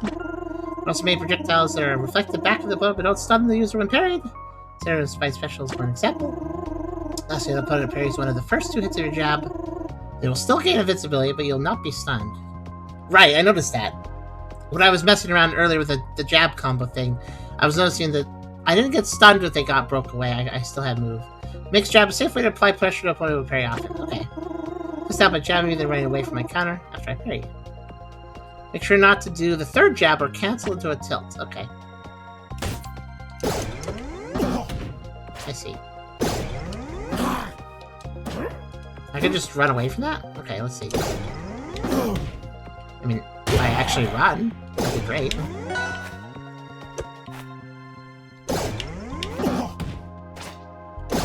Oh, I have to animation cancel here. I see. So once again, I'm being told to animation cancel, basically. Can be done. Just have to be careful. And with animation cancel, if you press too early, you actually will move slower than if you had just not tried in the first place. Key said it's basically trying to teach you the quick turn. Back attack simply does more damage, knockback. Does back attack does more damage? Oh. Pretty common Smash for a lot of characters, so that to be a kill move. Okay. Huh. So back attacks are somewhat superior to forward attacks. I guess they're a little harder to hit, so it makes sense. Anytime you're trying to go off the fences, your opponents will shield to get a close line and grab you. When deal this is to use attacks from safe distance, your opponent can't punish you even if they shield your attack.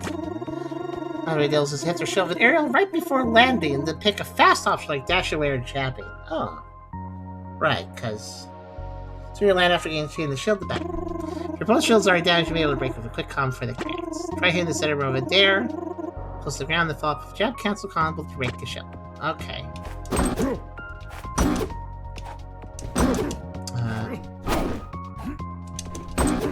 If I could land on his general location, that'd be great. Yeah, I gotcha. I'm unfortunately, actually having trouble. I'm pushing myself to the ground way faster than I mean to.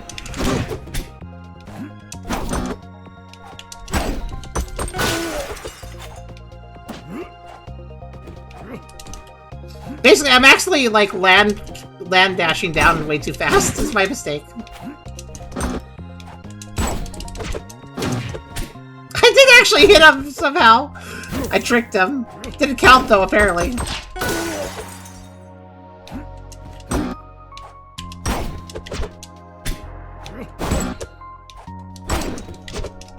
I thought the whole point is to hit him. I'm hitting him. There, okay. Alright. If your opponent predicts that you'll attack after lighting your arrow on their shield, they might try to counter use the fastest out shield option for your attacks to land. Okay. Cinnabar has a great tool to counter this. Is neutral. Special. It's one of the fastest attacks in the game, and you'll beat most out of shield options. Oh. Attack lower than the opponent's shield will get less time from their out of shield option. Try hitting a dare right before you land and use a neutral special before you get tapped. Okay. Yeah, so they're saying, yeah, because that's like an immediate. Okay.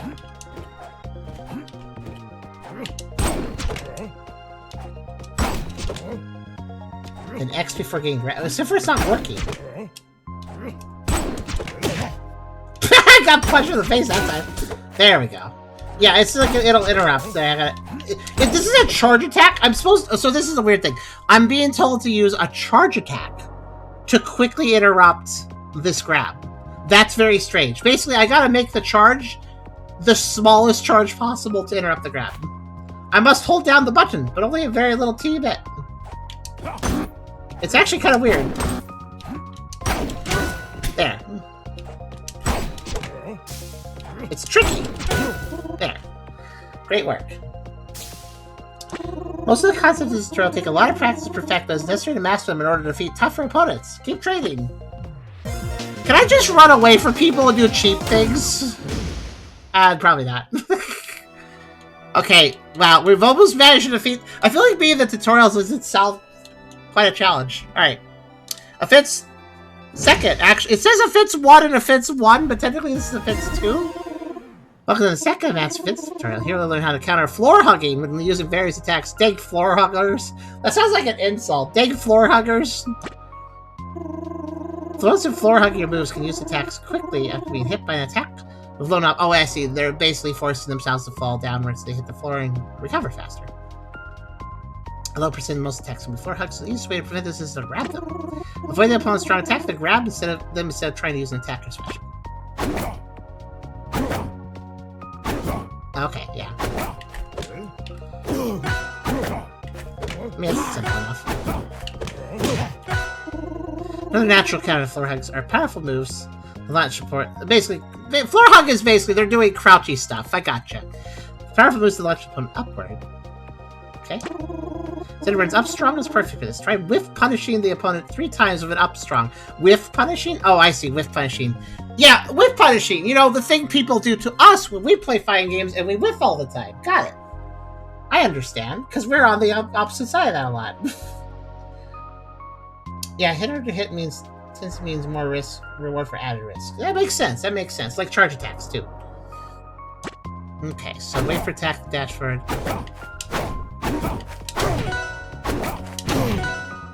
Again, not too hard. Basically, this is showing me how to get into an opponent being all turtly and punchy. How to get into their little... Just slip into a little crack that they're producing and hit them. I get it. You also be floor out with moves that spike opponents downwards, so you'll need to follow up with another attack at low percent. Try with punishing the opponent 3 times with a dare, then down tilt the opponent while they are still flinching. Just wait for attack, then short hop down air into a down tilt. Okay, down air is just an air attack, and tilt is the light attack. Okay. I think I get it. Like that, but do it right.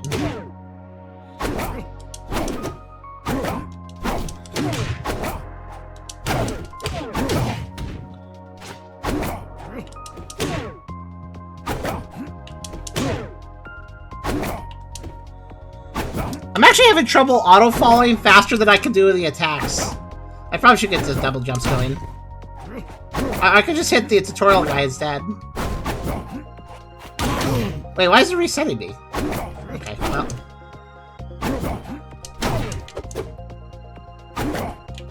I know what it wants me to do, I'm just having trouble doing it.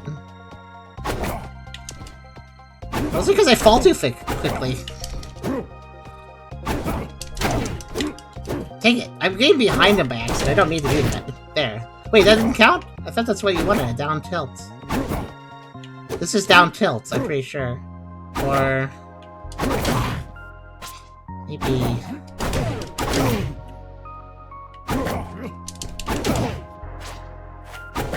Actually, I'm not entirely sure.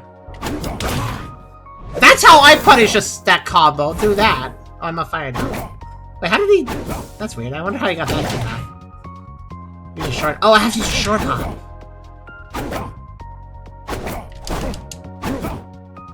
Short hop requires the gentlest tap of the jump key. It like, literally, it has to be so tight. It has to be so gentle. So gentle. I don't know! That felt like I punished him, but alright, whatever. I didn't punish him the right way. There are many ways to punish this activity.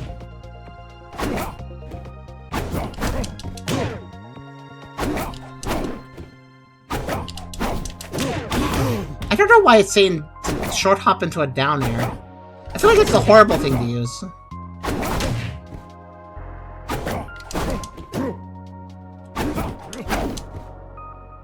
I would think that a forward air would be better.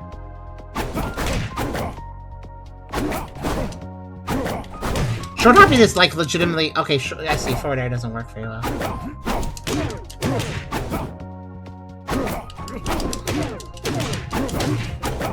I don't know, I'm punishing pretty good here. Despite some misses. What do you... Okay. Short hop, I can do that with some work. Short hop down air to down tilt.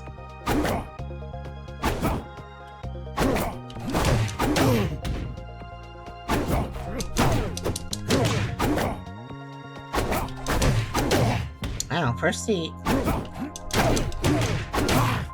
I'm doing what you want. I'm being punished when I try to do what they want me to do, though. It actually seems like I get punished for it. I didn't even get the attack off.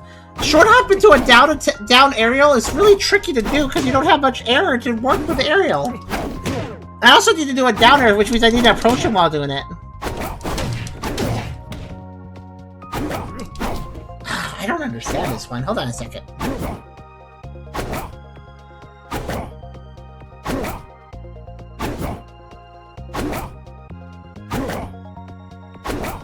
Okay.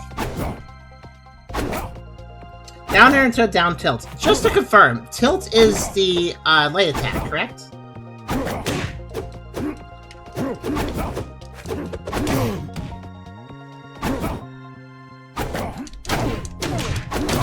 I almost had it there.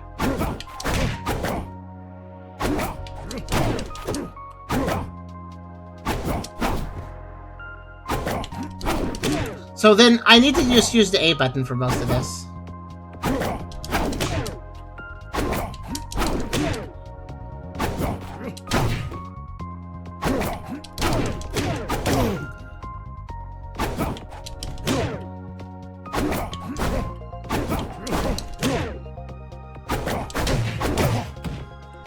So precise. Like, do you notice how, like, I'm doing a short hop down air and I'm not hitting it half the time? Or more than half the time.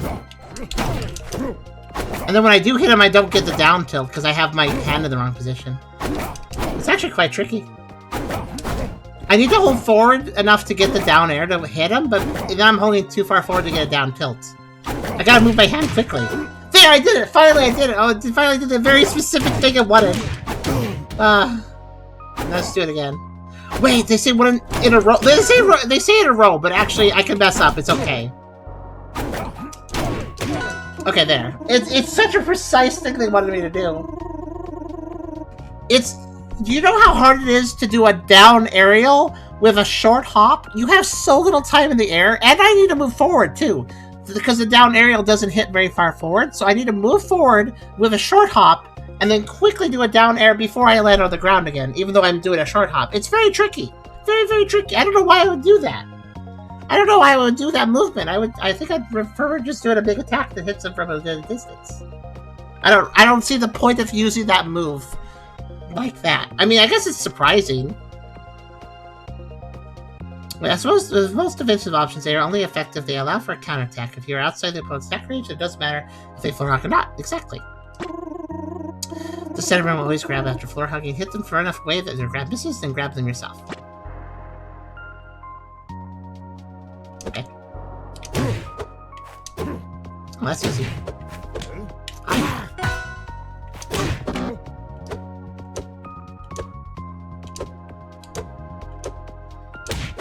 Coming for you. There's.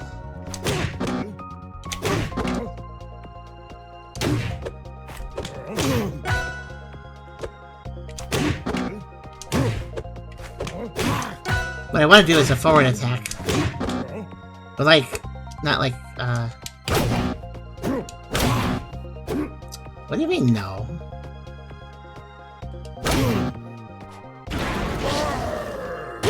I win! The game doesn't like me doing a strong attack. Okay, fine, I'll use a weak attack. That's fine. I'm trying to remember something.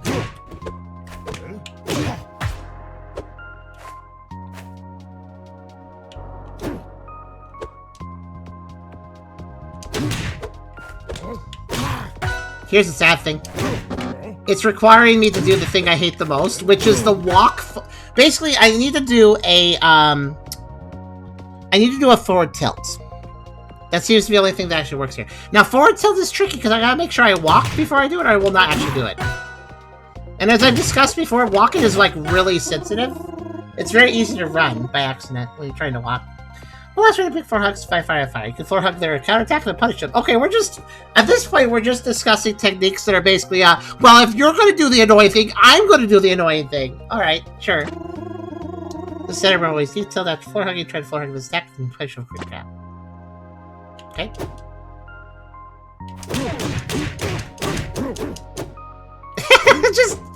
We'll just take turns. Wait. I'm not very smart. You didn't even turn around.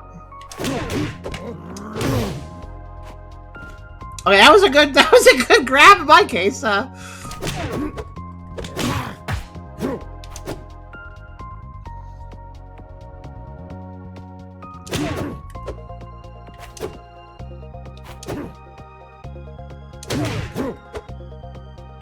A, then L until hit. Okay.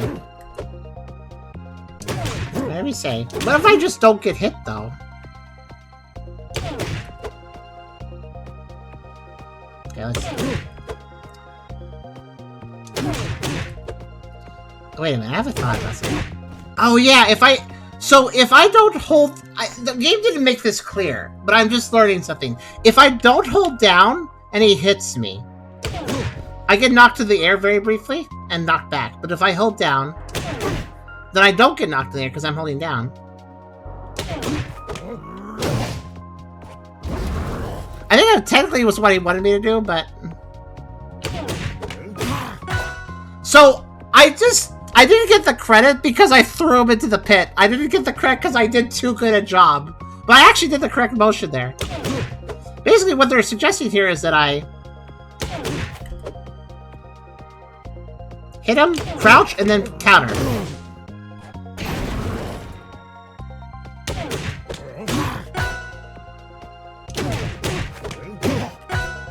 Yeah, basically they're saying crouch so you don't get knocked away so you can then grab him. Basically. Well, you get knocked away a little teeny bit, but you can easily get in and grab. Awesome, there are many ways to play both flurry attacks for fun and reprict it appropriately and come out top. On top! Wow! Okay, we've almost beaten the hardest part of the game, which is all the tutorials. But by the way, I'm pretty sure this is supposed to be a Defense 1, Defense 2, Defense 1, Defense 2, but like somebody messed up with the tutorial names. Anyways, Defense 1 of 1 rather than Defense 1 of 2. But the first advanced defense tutorial, there are in various ways. Defense always feels easier than offense. Let's see how bad this is. Disrupt your opponent's combos and start at high percents. Let's talk about shift directional inputs, influence, SDI, okay. There are 2 forms of SDI, automatic SDI and single SDI. Start with automatic SDI or ASDI for short. That almost sounds like ASCII. Whenever you're hit with an attack, you'll stop in place for a few frames. It's called hit pause. I do, yeah, like in the air. I've seen that. If you hold the left or right control stick in a direction, your character will move a short distance in that direction at the end of hit pause. The right stick takes priority over the left stick if both are held. Oh, interesting. Okay. Try to escape my attack for the final hit by holding direction away from me as you get hit. Oh, I see. Oh, interesting. Yeah, I can adjust where I am. That's interesting. Huh. That's really funny looking. And of course, you'll remember almost none of this. I won't, but you know, the game will remember that I succeeded because it's got all those check marks that I'm completing. Because do you notice how there are check marks? That's why I'm also doing this, because it is tracking my progress of the tutorial. I don't know what happens when I do them all. I don't know. Great. Now on to single SDI or SSDI for short. When you're hit and pause after you get hit by a move, you can flick left or right control stick in a direction and teleport a small distance in that direction. Yep. Oh, okay. When SSDI happens, you'll... Oh, no. Here's the problem, too. A lot of fighting games like to use acronyms. And I get it, right? Use an acronym. It's a lot easier to say it, a lot easier to write it out. It's technically easier for people to remember an acronym. I say technically.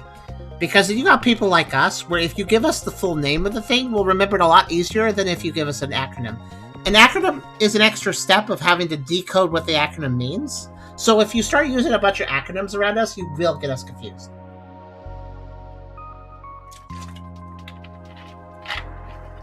For instance, I've already forgotten what the acronym means, but it's okay. When SSDI happens, you'll see arrows appearing in your character telling you the direction you move in. SSDI is especially useful for escaping combos when you're being juggled by the opponent. Different directions of SSDI can be useful in different situations. Horizontal SSDI can be put more distance between you and the opponent. Upward will leave you high in the air, potentially allowing you to jump out of the combo. Downward will help you reach the ground faster, especially if your character falls quickly. That makes sense, yeah. Rotate your control stick in a quarter circle. Oh no, there are quarter circles! I was joking about quarter circles. Now they're... Oh no, quarter circles are being introduced. Okay.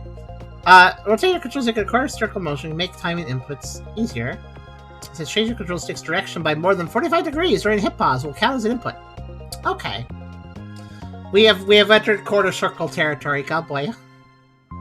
But I see what they're saying. It just makes it easier for the input to read. This lesson's Zetterburn will tip to hit you with a great Gatling combo, dash attack you strong. Oh no, they are strong.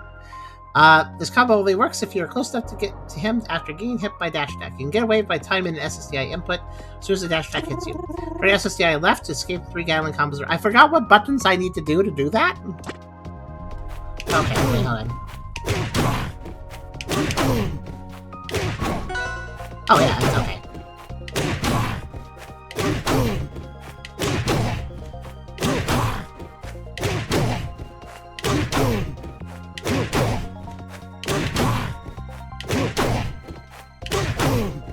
I got one. There's two. There's one. The frames are tight on this. There you go. Let's talk about crouch canceling. If you're crouching when you get hit by attack, the amount of knockback at least that is tight, by the way, what I just had to do, but at least it makes sense. If I press away from the opponent, then I'm going to have my knockback increased away from them. It's intuitive. I don't mind that. If you're crouching when you get hit by attack, the amount of knockback you take is reduced. Yeah, I noticed that in the last lesson. This can allow you to escape combos of low damage percents or survive attacks of high damage percents. Let's practice the high damage scenario. Make sure to be crouching before you get hit by my attack. Yeah, that's a huge difference, actually. Look at the difference that makes. Finally, let's learn about floor hugging, a technique similar to the mistake from crouch canceling. If you ASDI into the ground, you can perform a floor hug. For weak hits, floor hugging prevents you from being launched, makes you actionable much earlier than normal. Basically, I can do other actions. For powerful hits, floor hugging still keeps you on the ground. You enter a knockdown state. It also applies when you're being hit by a strong attack or around 100%. Okay, so I can, instead of getting knocked around, I can enter into a knockdown state, which isn't very good, but it probably can be better than getting knocked around sometimes. Getting knocked down doesn't mean you're out, so... The floor hugging attack will take 25% more damage from the attack, so be careful not to overuse it. Oh boy, okay. Especially against strong attacks. High percentage attacks can start to lift you up too far off the ground, preventing a floor hug entirely. Weak moves that send downward also can't be floor hugged since they will make you flinch. In this first exercise, we'll practice floor hugging weak attacks and not floor hugging strong attacks. Hold downward to initiate a floor hug when you are hit. Oh no, you floor hit a strong attack. You took extra damage or rescind a knockdown, so you can't act right away. Let go of down before you get hit by the strong to continue.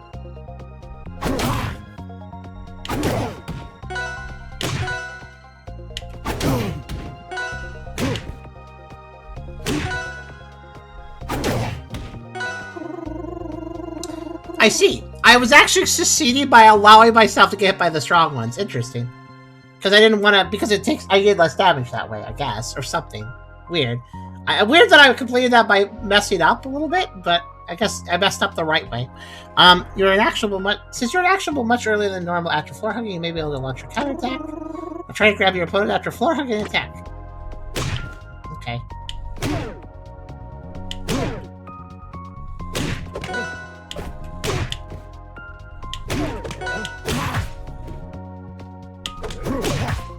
Or you can just grab him first. Great job. These techniques will allow you to strive longer, get out of tricky situations, turn the tide back to your favor. It's not over when you get hit. Alright, we've almost done it, guys. We've almost beaten the tutorial. One last lesson. Oh, a new character has arrived. Alright. Welcome to the second advanced tutorial. This tutorial revolves around context-specific survival techniques. If you're hit by a powerful attack and try to floor hug, you'll be knocked down. Yep. However, you are able to detect this the same way you can detect other attacks that hit you into the ground. Okay. Throw before attack by pressing shield slightly before being hit, then ASDI down, and hit pause by holding the control stick down. So it's been a while since I hit the shield, but I have to remember what it is now. Alright.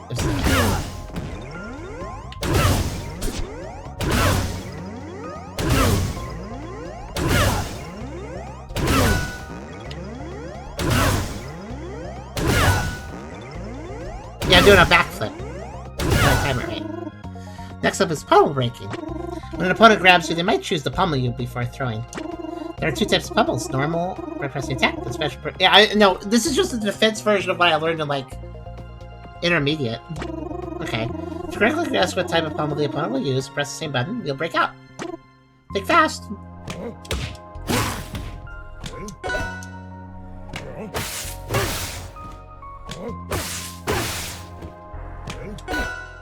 Oh, I press it before I get attacked. That's the trick. I don't wait for the attack to start. I just press before it happens. Whoa, I'm over here now. I'm flying! Let's learn how to survive when you're spiked downward offstage. All you need is a combination of good DI and wall tech. DI might attack towards the wall, then attack as soon as you get hit the wall. Okay, I know what I'm supposed to do.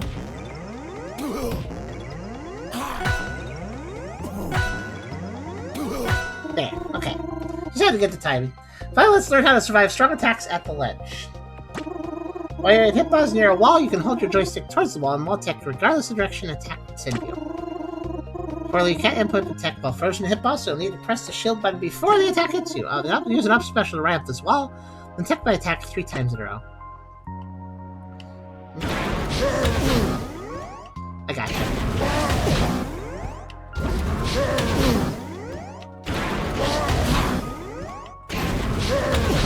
The timing is tight.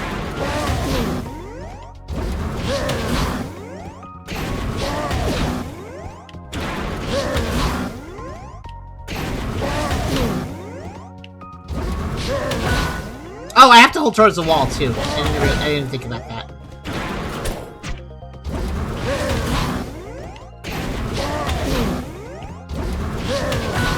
There. Nice job. That last one has tricky timing. It does. You need to allow those physical things to know you're about to be hit. Instead of feeling helpless, face danger head on and survive! Hooray! I did it! I beat the tutorial, which actually feels like an accomplishment, I gotta be honest. Look at that! I did it, guys. I am able to play the game. I guess. Though actually, I do want to mess with some settings, so I hope I can... Is there a training mode where I can actually change the settings as I play? That would be preferable, honestly. Let's see here. Hooray! I did it. Let's see here. And one thing I want to try, because it was suggested that I put... I don't know if Y is really going to be useful for walk mod, but we could put it on there. See what happens.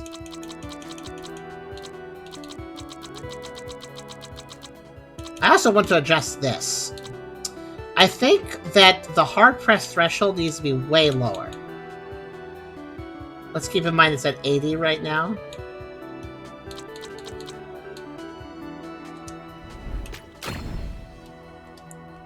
Okay, where is training mode? Is it under local? Yeah, here it is, training. I assume that's what I wanted. I may as well pick. Oh wow, it's even a Smash-Bros selection. Let's just go back to Zetterberg and see what I'm used to at this point.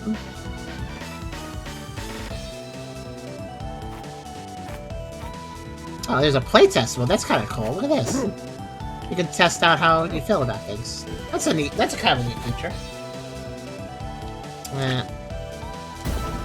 Okay, I'm gonna press that. Stage doesn't matter. We'll go with the first one. I just want to practice, so. Oh, it's kind of a small arena, isn't it? Okay, so I just want to see.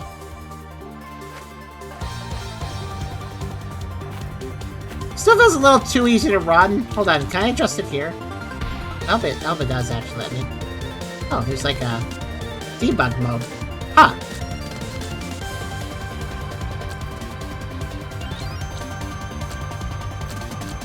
Neat.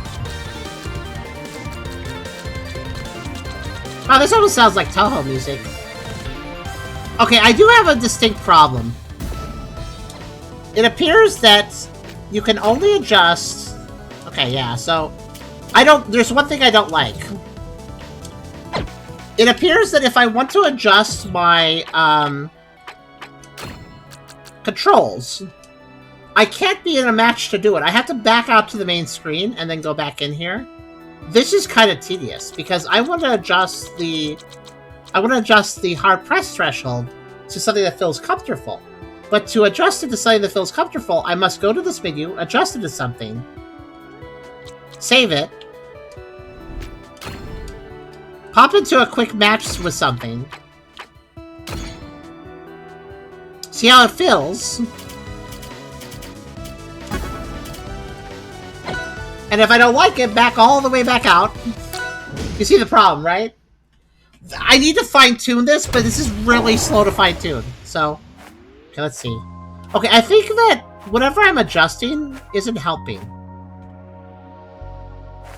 Oh wait, I can't walk now. Okay, whatever I adjusted, it did the opposite effect, actually.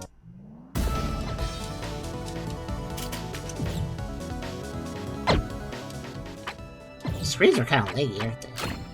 So if it's doing the opposite of what I want, basically. So it appears that, the right stick threshold being higher makes it easier? Oh wait, not threshold.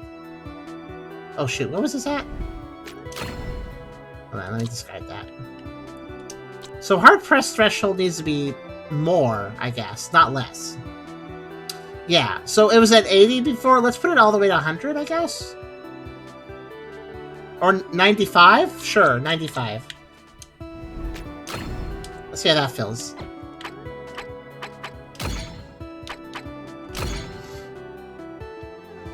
I really don't know why they don't have a training mode that you can access your controls in. To see if you like what things feel like. It's kind of weird. Kind of weird, honestly.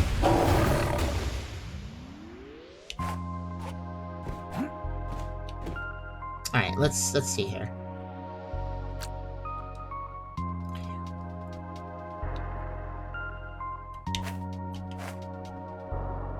That feels a lot better. I will only run if I flick. Like, properly. And if I want to move fast, but I want to walk, I can still do that. Okay, that actually feels way better at 95, I gotta say. I can still reliably run if I just push the stick really hard, but otherwise I'm going to walk. That's a lot better. That feels a lot better.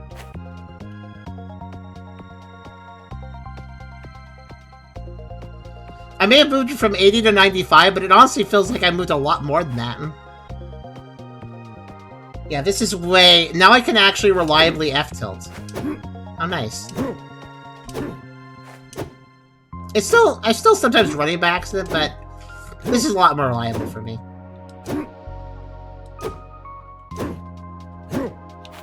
If I've been all gentle on the control stick even a little bit, I will walk. So, a lot easier. A lot easier.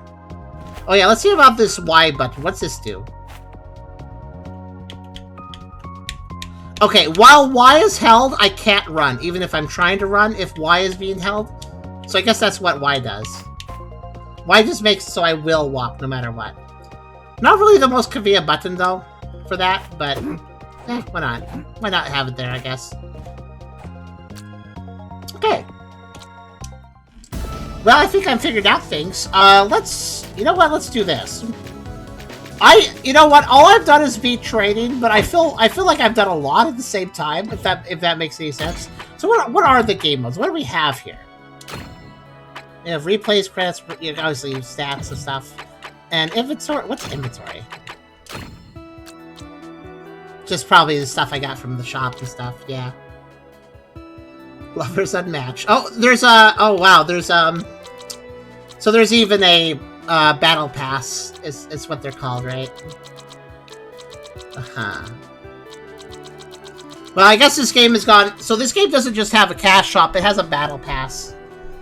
We're not fond of them, but whatever. It's a game where people will probably do ranked matches. They'll care about this stuff. This is still better than Pokemon Champions. Oh boy, Pokemon Champions, what happened? Anyways, we'll talk about that another time. I watched a video recently. It had a very bad launch. It had a very bad launch. So locally, if you're playing chat, it's not good. I hope you have fun though. So there's versus, there's arcade. What the heck is up with this guy? It's like a lion guy but evil. He has eyeballs, and he has an eyeball mouth, or a mouth eyeball, or something. So you can do bob matches, training, obviously trials. What is trials? Target test, eye break, edge guard training. You must guard the edge, I guess. So I'm noticing there's fire, grass, wind, lightning, air, and then water. Okay. Those are our elements then.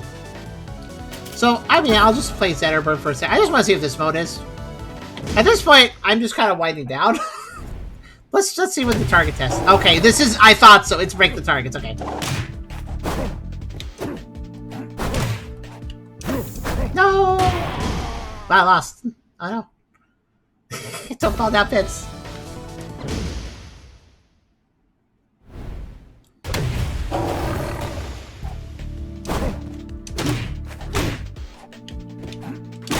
That's a pretty good route to do to hit those.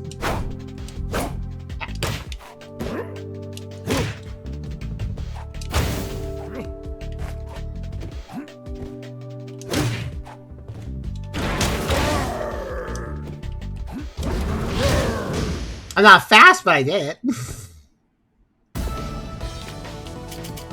Okay, so that's just... There's no real reward for that. It's just, here's the thing, to do your best time. What's eye break?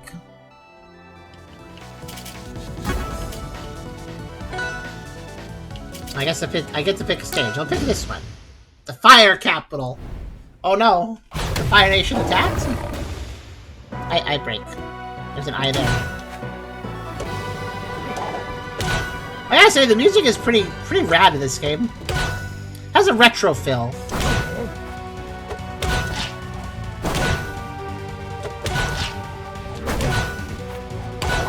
What's the objective here? Keep it in the air? Not sure, actually. Okay, now he just looks depressed. There. I guess it's see how many you can break before the time limit's up.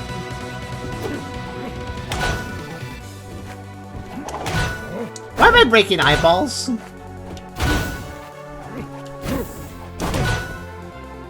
Actually a good agility test. It's good kind of getting used to the movement.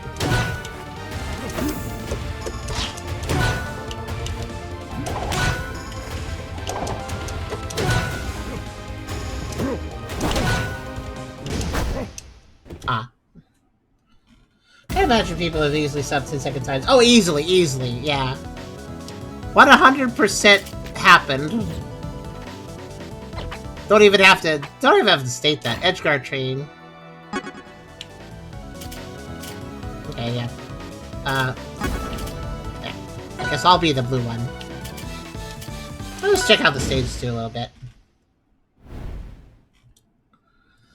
You might argue that playing nothing but the tutorials was silly. Oh, I see. Oh, it's just the tutorial again. Alright. I did it! I did nothing.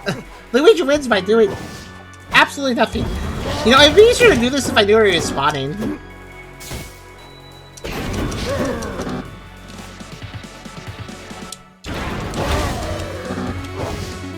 Oh yeah, actually that would be probably a good way to do it.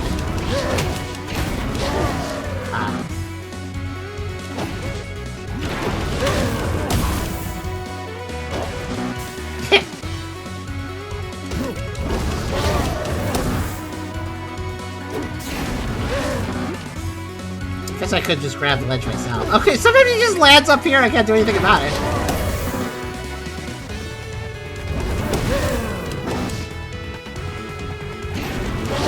I guess I should just jump off and go get him.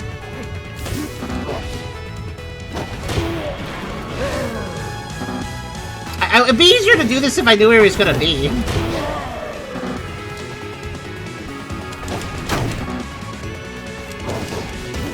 He just kind of... Okay, sometimes he just dies, though, which is kind of funny, actually.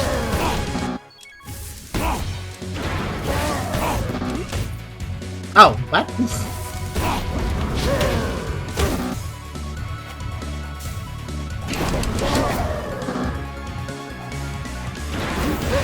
I'm gonna go just attack him. Hold on, excuse me. I think I've only succeeded when he just messes up. Sad. I don't know. How are you supposed to do this if you don't know where he's gonna show up from, though? Because he just kind of like pops into existence. I don't have to do anything with that. Oh, good for you. No! There, I got him myself for once!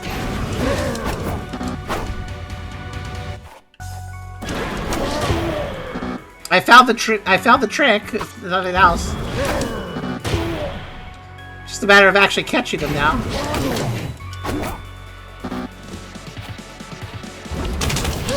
Oh, whoops. I guess, oh, that attack has a hit range. Like before it even fires off.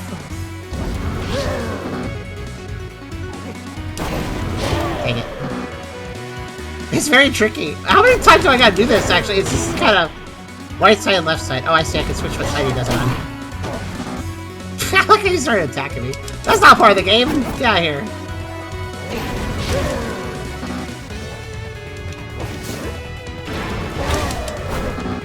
If I had ledge grab, I could probably get a better angle attacking him. That seemed unnecessary, but okay. Ah, so hi, Syria.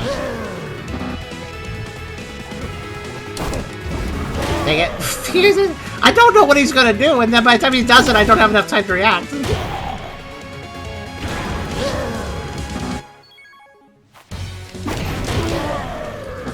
I also feel like I just slip off the ledge really easy. I know what works, but... Okay, I'm still doing? That's weird. He actually landed for a second, but I guess the game was like, no. I'll keep punching you. Alright.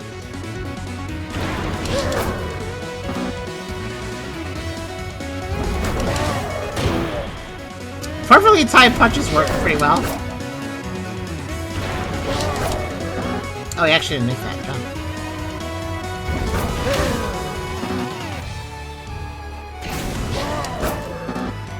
I think I know what's best to do, but...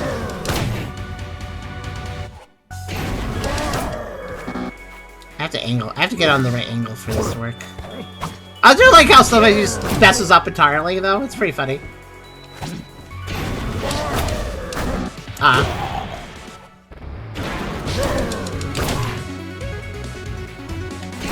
I should probably pursue after hitting him, huh?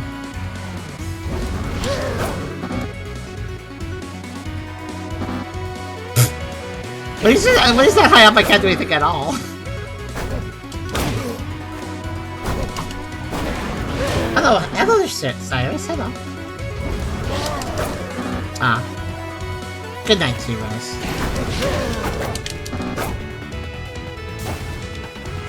Oh, somebody's being spicy.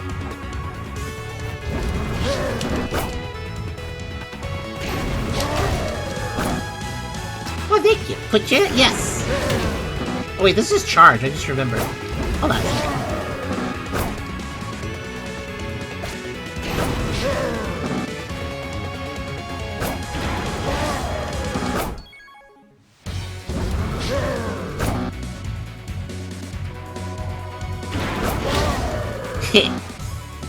I want to see how much damage, how much fire he gets knocked out if I use... Okay. Okay, now you're just cheating. Can you come from a predictable angle, maybe? I guess not. How you doing, though? What is he doing? Bots are funny, aren't they? Based, if I had a focus, it would be between put you in a coupon. Hey, coupons are good too.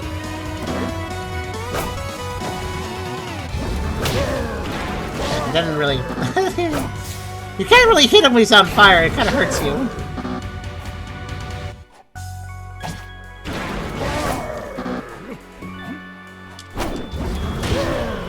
Man, he is such a pain to hit, though.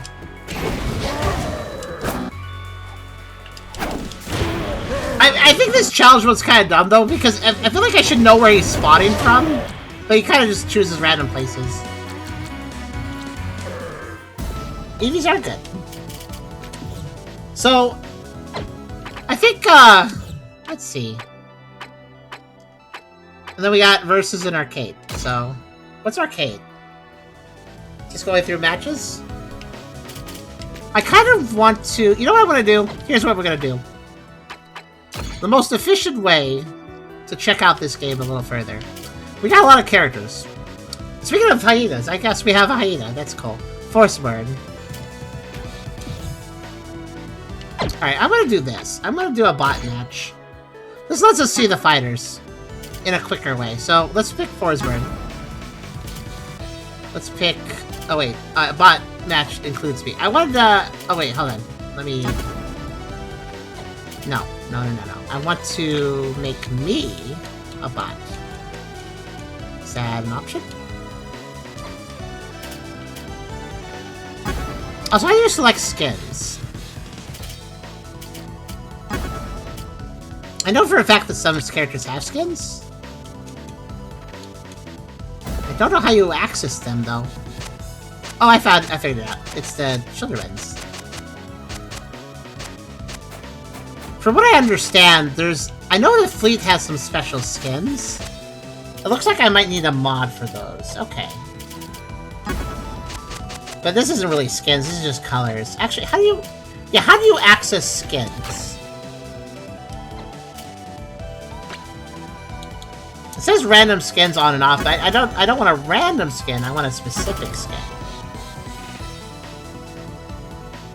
Bot match light. When the bot levels up, lose and it gets easier. Interesting. Go to versus? Okay, yeah, I will in a minute. I'm just trying to figure out how you do skins. I am fairly certain that Fleet's supposed to have a skin, so... Just trying to figure out how to use it.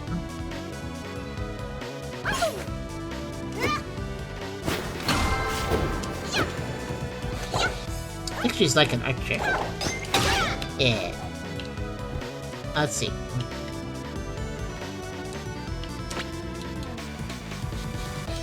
Make controls. Oh!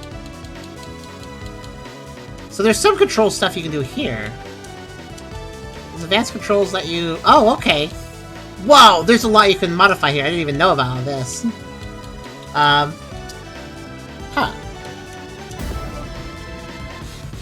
I have no idea how to change skins. 1 second. I'm gonna look this up. It sounds like a stupid thing to look up, but I actually have no idea how to do it, so... 1 second.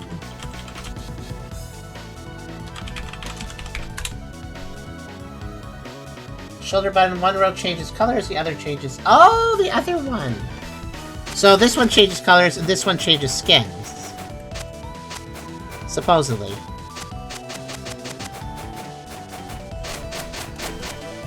It seems like they're both doing the same thing, though. Huh. They do make a different noise, though. Maybe it's just I don't have any skins, so it just does that. That's weird, though. I thought the games came with a few... I thought the game defaultedly gave you a few skins for Fleet. Maybe not, though. I guess you gotta buy skins. Except for there is a mod that gives you a skin I'm aware of. I will have to see about that.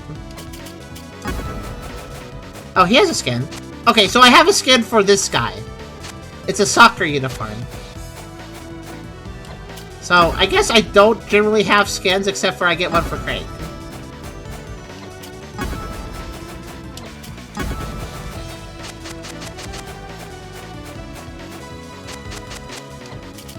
Okay, so that's how that works. I thought Fleet came with a default skin, so I was confused.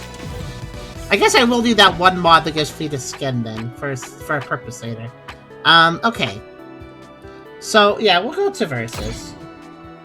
It just changed. Yeah, for that specific one. It doesn't work for Fleet, but Fleet does have another skin I'm aware of. Let's see. I changed this to... Yeah, there we go. Okay.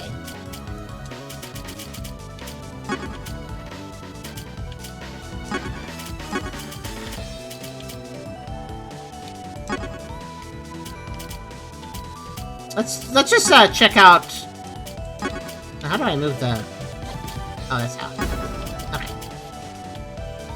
I'm gonna make a bot match because that is the best way to see this game in action.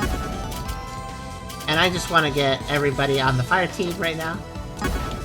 Let's see how a proper match looks. Wait, hold on. Change roles. Yeah, that's fine. 8 minutes.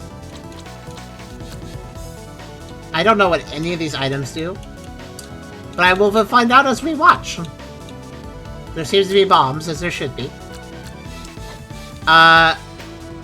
Tournament? No. What's this button do? Oh, teams. Okay. Nah. It's better when it's a free-for-all. Gift amount low. Let's do medium for gifts. And on and off for this. I don't know what this button does. I'll say on, because I don't know.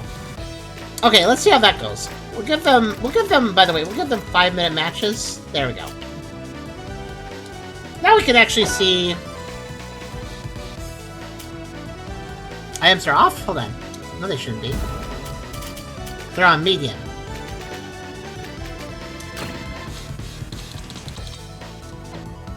I think we're good. Okay, so let's see these guys in action. Forsburn, Luxodont, Centerburn, and Claren.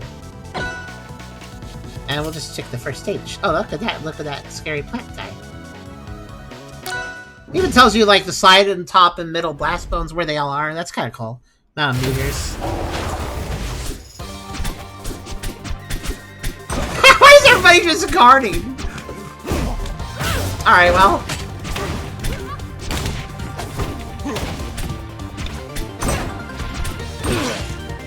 So we have a lion, a hyena, an elephant, and I think Claren might be a kitty of some sort? Pretty sure kitty. That looks like kitty tail. I'm not sure what kind of kitty though. Maybe panther? Oh, the plant eats you. Okay, that makes sense. Or tries to bite you. I don't know what bot difficulty we have set, actually.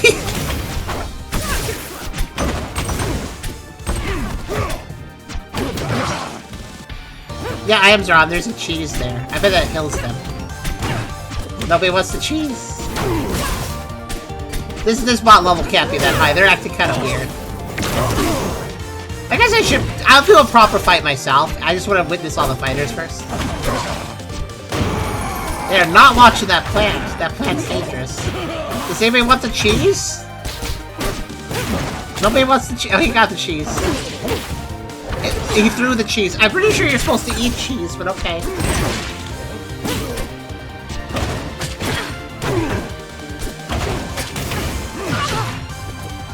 Yeah, the elephant is very much a heavy hitter. He has a large attack range, too.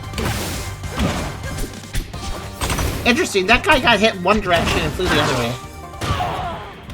Like, completely opposite, that one. I wonder who's gonna win this.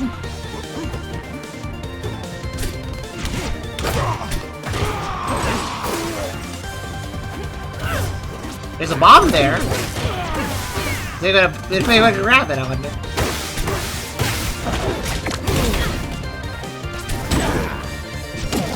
This is not a walk-off. Oh, yeah, not a lot of people don't like walk-off levels, do they? Oh, that guy's just holding a bomb. Everybody's... Okay, he just had the bomb and died. Good work, Centerburn. I wonder what species Claren is. I think... Oh, well, they're done. They're gone. They're out first. Claren cleared out first. That elephant is very heavy. He had 136% and only then died. Oh.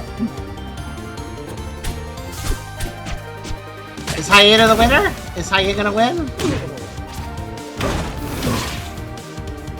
Oh, I thought they were both dead there for a second.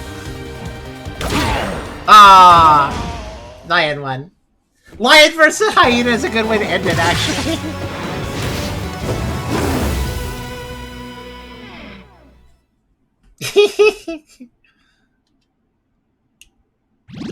Oh, I got. Wait, why did I get experience? I said I get experience for bots playing for me? That's interesting. That seems exploitable, but okay. How do I? Oh wait, so those guys were all level 3, and you can go up to 9. Let me try something. I want to see. This is a very easy way to tell. I'm gonna select the same fighters, but this time I'm gonna make the Hyena level 9. I want to see the difference between a level 9 and a level 3. Now that we've seen the level 3s. Here, we'll play F-Zero. We'll do the Elmarta Fleet. Oh, that's a very small stage. How much better is a level 9? Let's take a look. Remember, the Hyena's level 9, everybody else is still level 3. So Hyena should win. Furry-Smash-Bros, that is. I would imagine. This is a neat stage. Oh, I think the airship's gonna blow up. Oh, it's gonna move. Furry-Smash, leave! Why did Furry-Smash die first? He's level 9! Okay, well, Xenover's not very good either. Yeah, this is one of those constantly changing stages. You gotta keep moving to not fall off. This is very, there's not enough room. It's funny.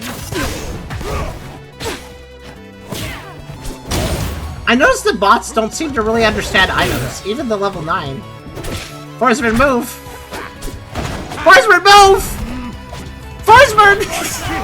You know, even a level 9 CPU doesn't seem to understand stage hazards very well. Both of Furry-Smash's deaths were because he stayed on a ship that was leaving. Furry-Smash, that's gonna leave too! No, don't go that Furry-Smash! Furry-Smash! Furry-Smash just keeps leaving! Xenover and SD in the last place. Oh yeah. Furry-Smash, you're level 9, do better. He died to the UJO, he carried on the small combat to tournament NPCs understand. Furry-Smash! He keeps...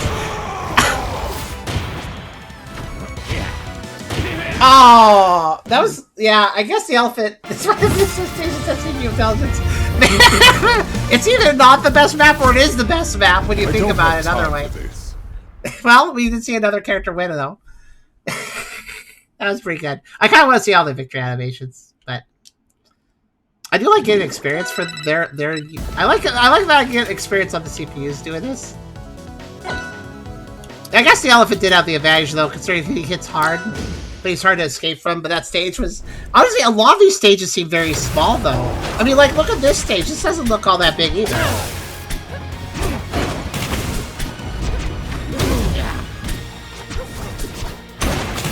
It feels like a lot of the maps are small arenas. Like, the forest one was the biggest one, because it had walk-offs, but...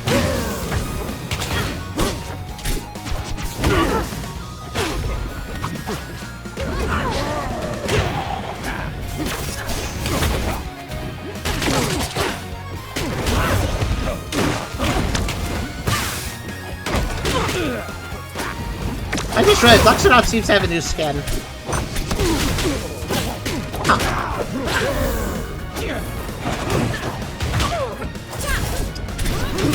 Luxodon seems very strong, though. Oh, there's bumpers up there. That's fun.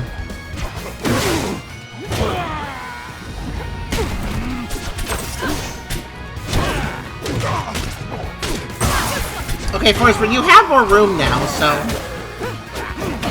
I guess I'm scared to confirm kills with in general. That's a high skill thing. Character of lava. Oh, you play this game too? I see. So the bot might have the hardest time getting kills with them?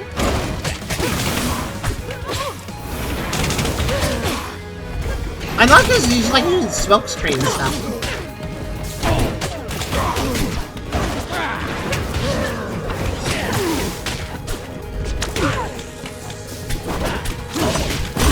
I honestly don't see Forsberg doing very much here, unfortunately.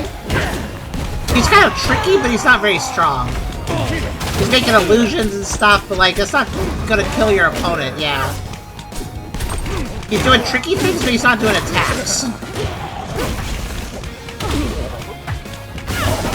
I'll give him credit, though. He's at 221%. It hasn't fallen off yet. Never mind.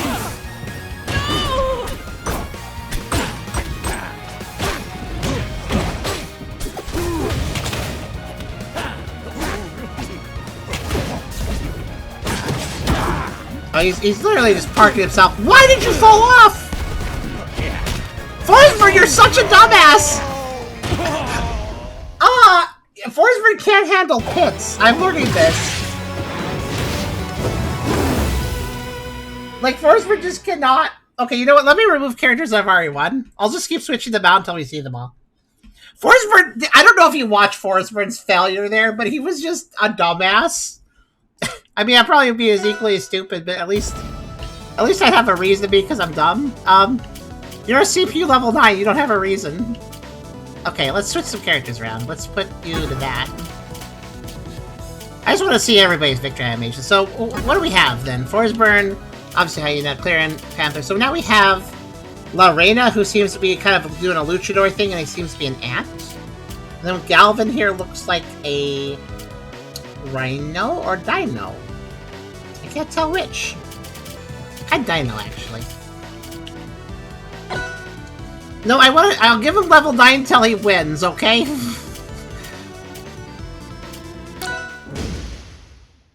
He's gotta win. Like, this is kind of sad.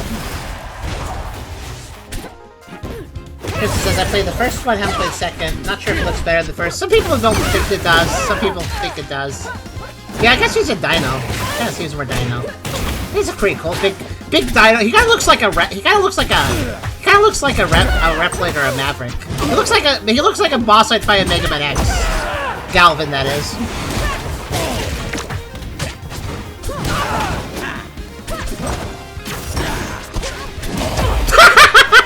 Wow, I like Loreda's like come down the pit with me. I guess he's a grapple character, and that makes sense. He's kind of wrestling focused, wrestling themed, so he's probably about grapples and stuff.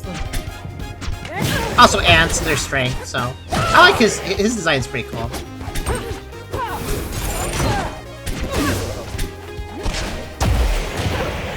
Forsberg, what are you doing?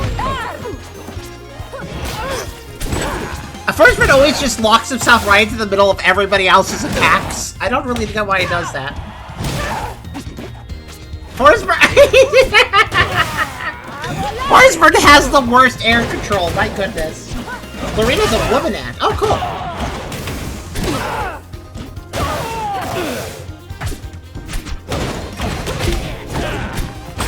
Forsberg's, like, pit recovery game seems to suck. Forsberg, don't do this again. Okay, you got out of that one. It feels like Forsberg can't escape from the pit properly.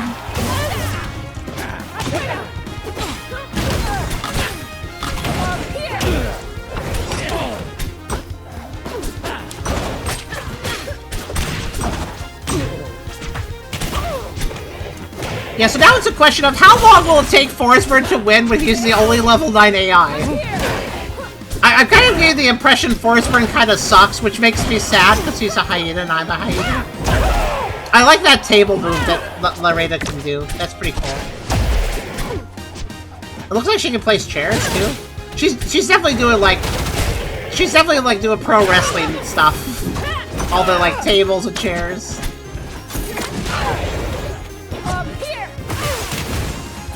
Wow, this match is going quite long, actually.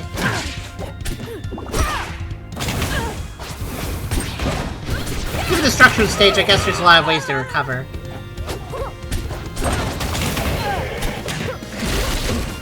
I always played Absa. I wonder if she's getting good this one. Well, we can get a Gerald luck in a minute. I actually don't know who's gonna win this. Forsberg just went to space, okay. I will say I think Lorena's winning this.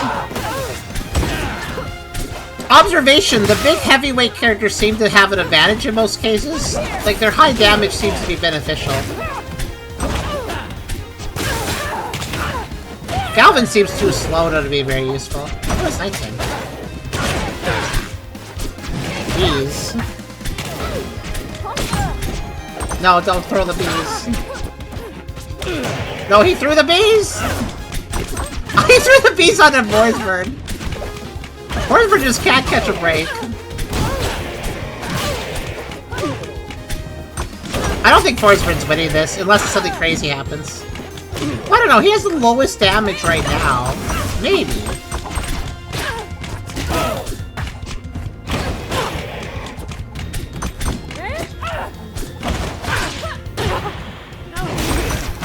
Okay, one person's out.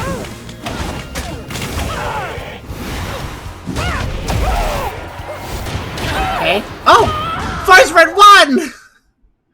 He kind of just stole that after that other person fell.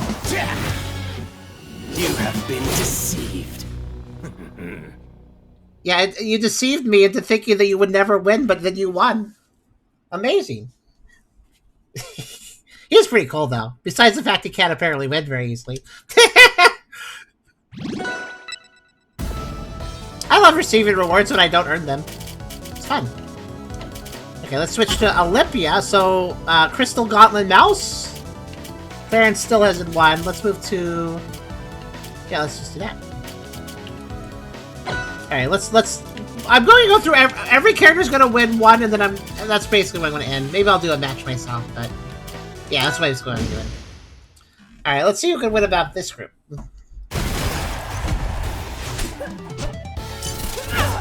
So, let's see. The Crystal Mouse... They're kind of... Okay, they have like a karate gi on, and they're kind of... martial arts going on. Oh, there's a... Oh, the platforms go underwater. Okay. So how many people are going to die to the platforms going underwater?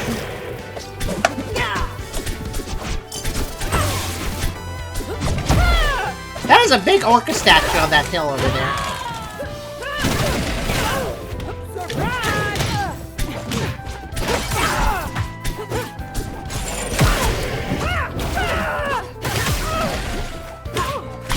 You know, Olympia seems pretty good. Everybody is back to level 3, I think, AI. Or maybe Olympia is still level 9, actually. Oh, I didn't change the level, I changed the character. I wonder if the level reset or not. Olympia seems really good, actually. And then she drowned because I said that. Okay, well. Oh wait, she has one less stock than I thought. Never mind. She's exceptionally quick, though. The Marth in this game isn't doing well. Is that... Who do you mean by that? Clarence, or... Olympia seems to have trouble with water. Okay.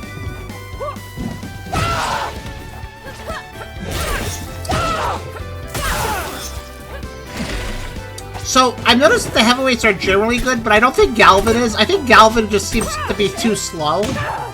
Lorena seems really good. The elephant guy did seem really good, too, for that sense.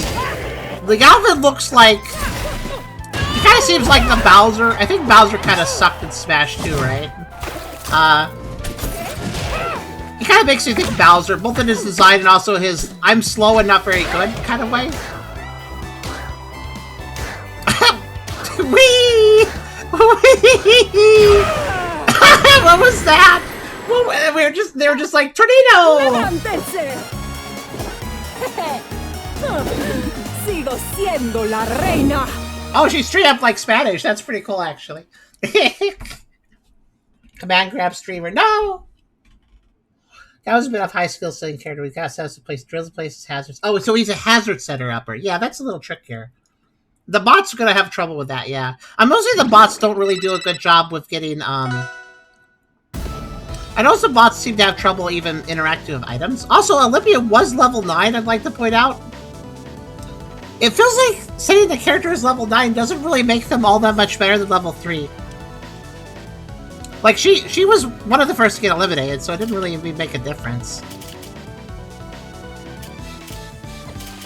I figured Lorena would win eventually, like, because, like, they're pretty good. Monster of anything, like, dynamic about the characters? I guess so. Alright, let's... I like how, because of the way I'm doing this, when a character wins, I switch them out for another. So right now we have just bad characters. It seems like Claret isn't doing very well. They've been since the beginning and they still haven't won. Let's keep pushing forward and see who wins next.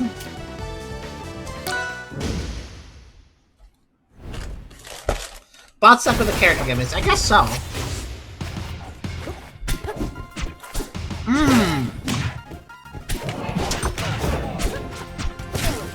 You know, Maple looks really simple.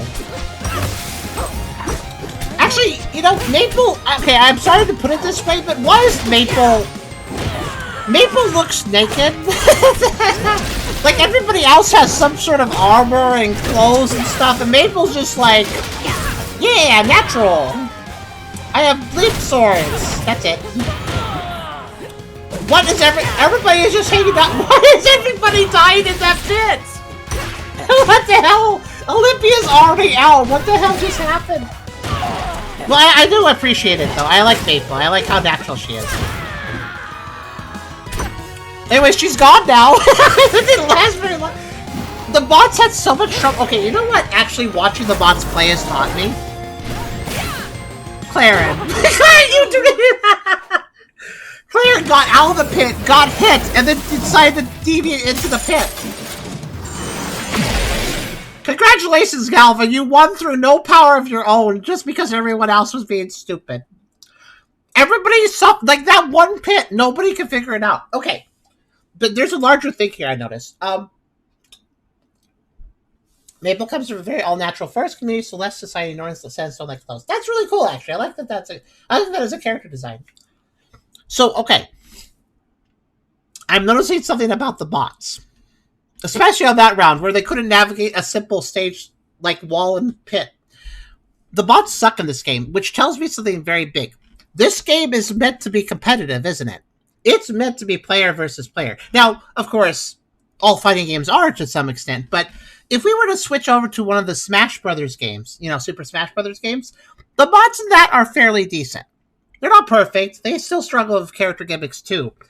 But if you go do a bot match in... If you do a bot match in Smash Brothers, it's fairly competent. These bots feel worse than the bots in Smash. Which indicates to me that while Smash is more friendly towards casual players, you know, somebody want to play single player and just, you know, hitting some bots, this game is much more meant for player versus player. The focus is there. Like, the priority is kind of obvious. If the bots suck, that means the player versus player focus is more the focus. That's not necessarily a bad thing, of course, but that does alienate me, because I'm not going to enjoy PvP in most games like this. I would definitely prefer bot fighting, personally. But if the bots kind of suck, then, yeah. The arcade mode isn't bad, has proper Divly AI. So, wait, the bots are good in arcade mode, then?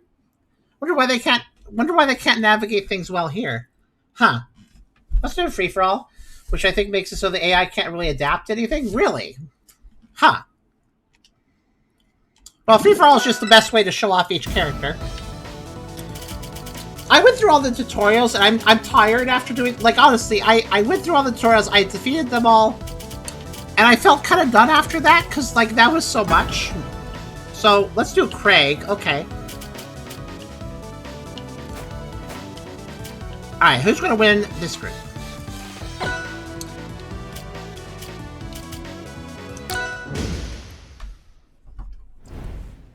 They had to nerf the bots a few times in Smash Bros. Ultimate. Yeah, exactly what I mean. Now, these aren't the worst bots I've ever seen, but they are kind of stupid sometimes.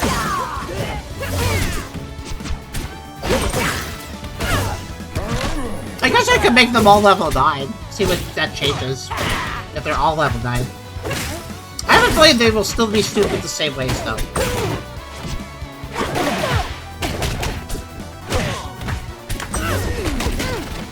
So Craig here is a Hercules beetle, I think. And Maple's a raccoon, right?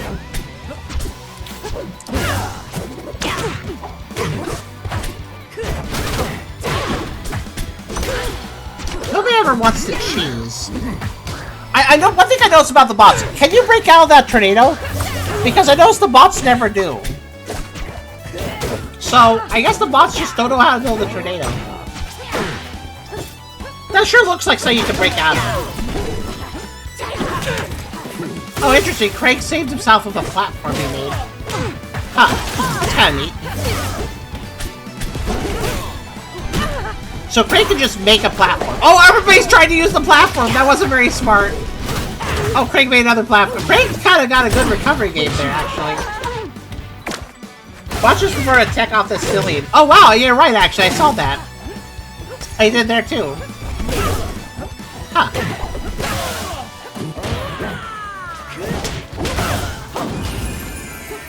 Crystal.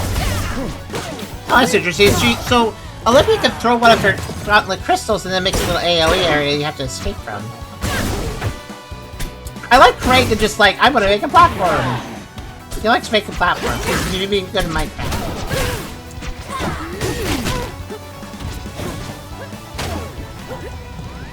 Craig, what are you doing? Craig's just jumping around. Craig's just here to make platforms and jump around. That's all he's here for. Oh wow, okay, that was a good hit. He just ledge knight a little bit.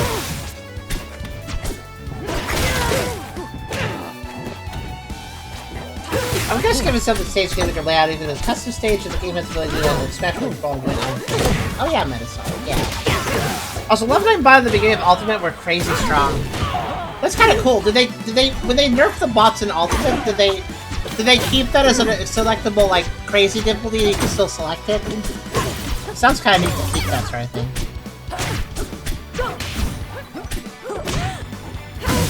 That little crystal field is interesting. What does that do?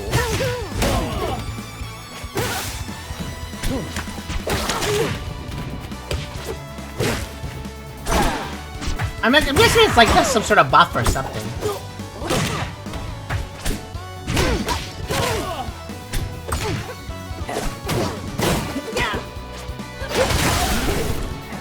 Whoa, what just happened there? That was an extreme horizontal launch. Oh, that's cool. They have so Maple has little plants. See if she can use these for boosting.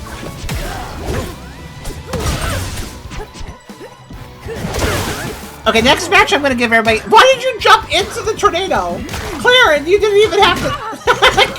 Wait, why did you jump into the tornado? Do they understand tornado is bad? Don't touch tornado? I guess not. Like how Craig attacked people in the tornado and then joined them? Okay, it's down to Olympia or Craig. Let's see who can do this. So what does that crystal do? It looks like it's supposed to do something. Probably. It sounded to keep it all different. It sounds like a lot of fun, actually, if you really get a Smash Brothers Ultimate. Huh.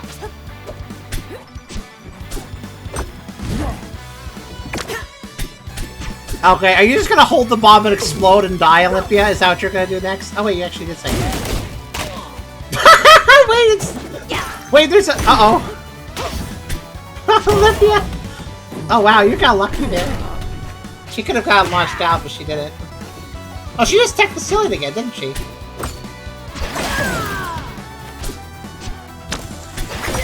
The bots almost never want the items, but sometimes they do.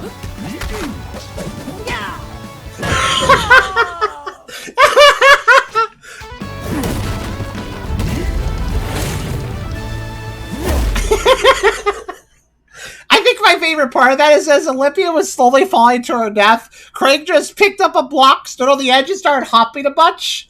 That was his victory block hop. He already knew he had won, so he just did block hopping for a little bit. That was so stupid looking, but I loved it. Good work, Craig. You did block hopping. Have you tried saying all about Max Stively? I'm going to do that now. Craig was great, though. I like that. Okay, Craig won. Let's move him away. We'll move over to roster. By the way, I see these empty slots here. Is the idea that the roster is going to be finished when they add these last 4, or are they going to add more after that? I wonder. Roster is a cool Jet the Hawk fella kind of vibes. Alright, let's set their AI to max.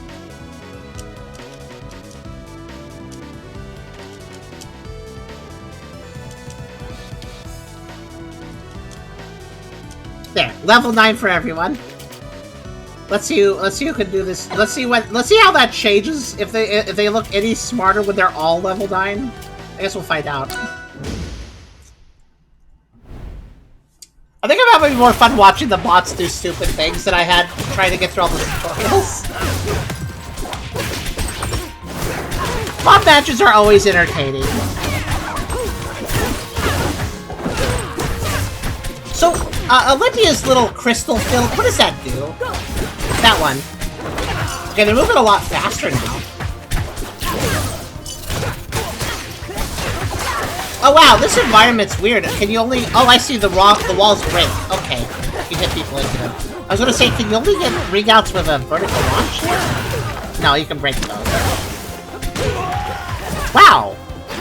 Raster's already out. I guess he's a lightweight. He's a bird after all. I assume he has great aerial. Yeah, I'm assuming he can easily escape the pits, though. I'm gonna assume that Raster can very easily get back to the playing field without falling into a pit, but he's also extremely easy to launch.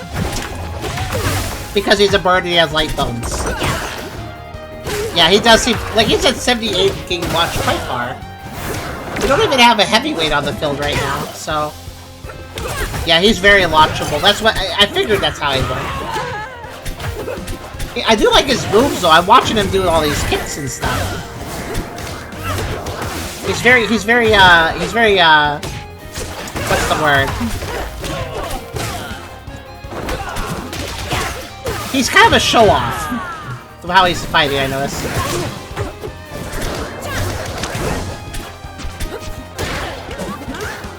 Is Raster still at S tier? I mean, he seems really cool, but he's very lightweight, though, so he can get... Oh, everybody's dead. Oh, wow. Oh, Raster survived that! I'm surprised. Good work, Raster. Goodbye, Raster. Goodbye, Raster. Oh, if you get hit by the ice block, you die. Okay, but it's coming back up. Let's see. Well, Maple's out. Oh no, not again. Raster. I like how the beehive just gets stuck to somebody's head, though. It's kind of funny.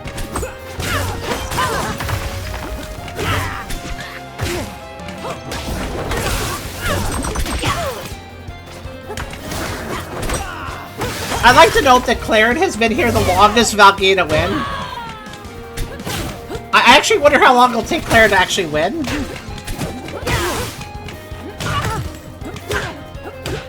I'm impressed by Raster's recoveries, actually. I keep thinking he's getting ringed out, but nope. I do think he's gonna lose, though. Ooh, neat eagle sound. Is he an eagle? What is he, actually? I like him, though. I like his speed, I like his moves. Wow, he did a powerful hit and then died. Goodbye. Vaguely an eagle. He's a veagle, then. Vague eagle. Nothing less than total victory. Well, you got there eventually, Olympia, but Claren again lost. Olympia seems very angry. I like that I'm getting rewards for the bots fighting. That feels a little cheap, but also funny. Okay, let's take them and move over to fleets. Okay. How many stages there are?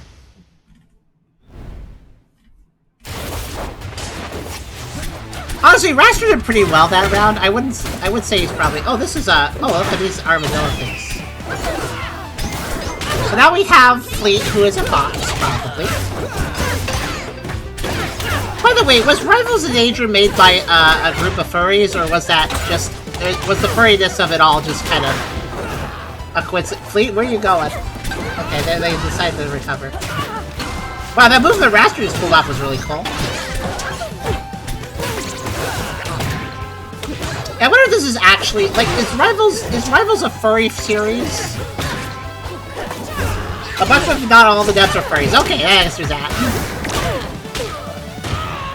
Oh, well. Claren, once again, failing the first time. It's interesting. This arena has a bit more room, but also there's all those rolly guys. Goodbye, Fleet.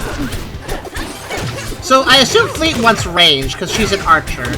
So she probably does a bit better when she's not super close to everybody. But it seems difficult. A lot of these arenas are kind of small. So range is harder to get.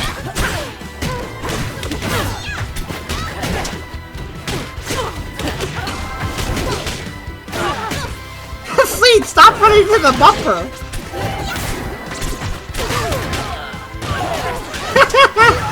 Whoa, Maple did a crazy move that sent her to the left really fast. Oh, so it is. Yeah, that makes sense. Okay, nobody can handle the bumper, I notice. Everybody's down to one stock. Still technically anyone's game. I think Raster's not going to win this again, but he's doing pretty good, honestly. Ah! Goodbye, Raster.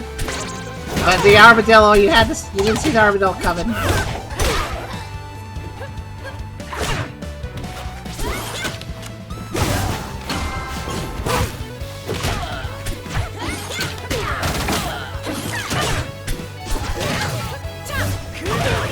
And there goes Fleet. I'm actually surprised Claire lasts to the end of this. Will they actually win? I don't know. Uh-oh. Wait, what happened there? They got like mixed up in the air together. That happened so quickly I didn't even know what happened. That's a wrap. Hey. Oh, Maple's pretty cool. Everybody's so angry though when they win.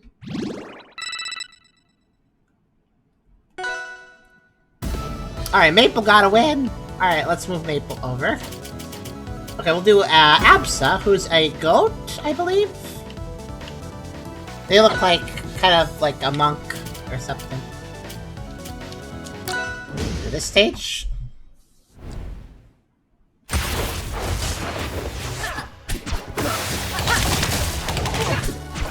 Everybody's still level 9, right? I think so. I noticed Fleet has an arrow stock, and Raster has like a wind stock. I just noticed that. They have like a little ammo stock. Go.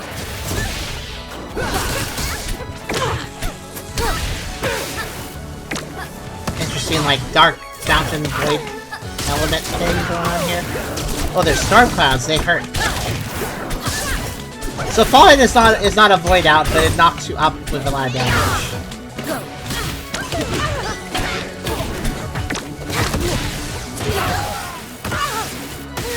Raster seems pretty strong, but also, like, he cannot take hits.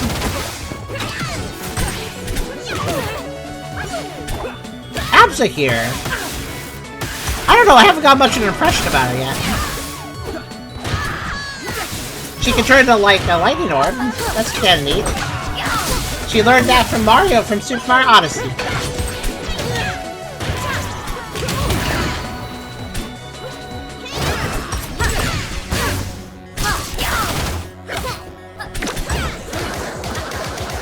Wow, that was pretty cool, Raster. Got everybody caught up there. Goodbye, Raster. So Absa's like... I don't know what they're doing, actually. I'm trying to pay attention to what they're doing, but it's hard to tell. I guess they got electric attacks, and... yeah, electric seems to be their thing.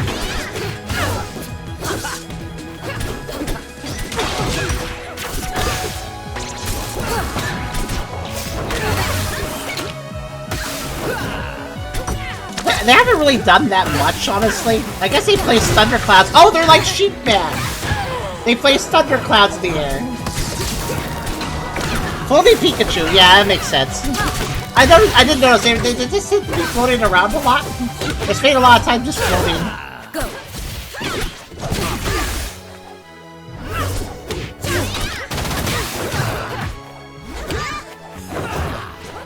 Will Claren ever win? Actually, it's possible.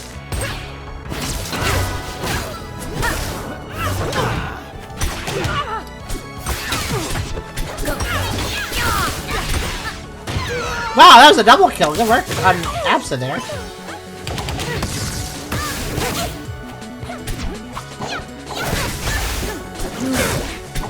So she's like placing clouds and then picking them back up. That's kind of interesting too. Oh, it's Fleet Claire, you could get the win! You've never had a win! You've been here the longest of any of the fighters! Just because you keep losing. Can you pull this one off? You have the advantage! Unless you do something really stupid.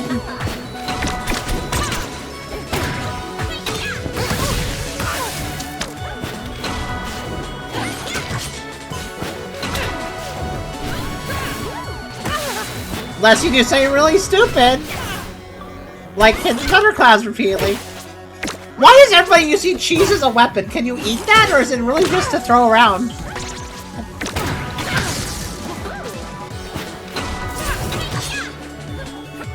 I think you're literally holding a food item. Do you want to eat it, or...? Okay, Clarence still lost! Clarence had a clear advantage!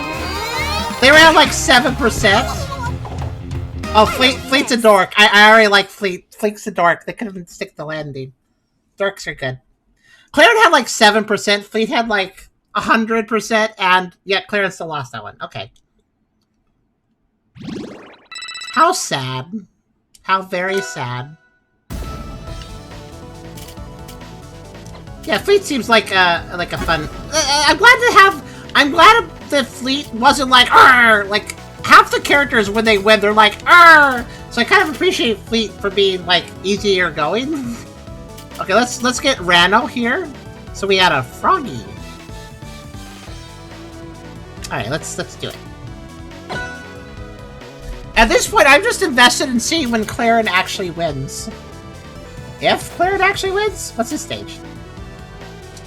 It is the same stage that I was just on, but okay. Orchids are pretty chill when he wins. Also pretty chill. Oh yeah, the Orchid guy. He was from the first game, I know. He's like one of the more popular ones, I remember. I guess we'll just do a rematch on this stage. I don't know, I switched the stage list. Wait, is this a slight variation of the stage? Oh yeah, I don't think there's thunderclouds now. It's like clearer. Partially because he's like water puppy. Water puppy! So what's Rano's deal? Let's see. Water, I assume. Besides that, I have no idea.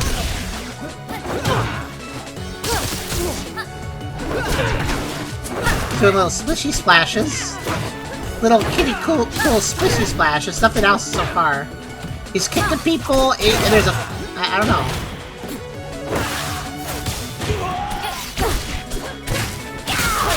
I'll be honest, Rano, you're not doing much, buddy. There you go, you did something that time.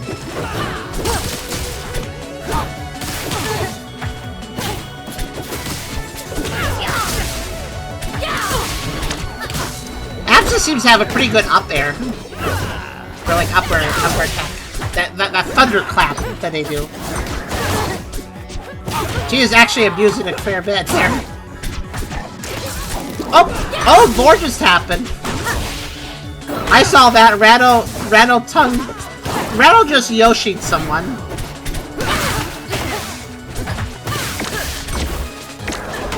That's pretty fun. Glad he's in a block of ice now. Oh, you made a bubble? Good for him. I think Rano's actually not doing very well, though. Raster just keeps running into a bumper. And running into a bumper.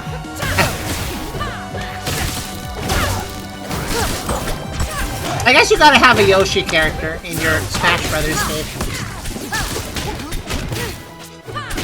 Watch out, Rano has a box! Oh good, another bumper. Somebody should place that.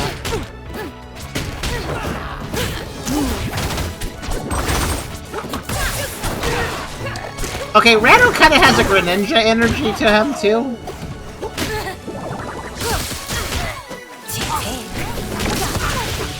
He's very quick. Kind of moves like a ninja.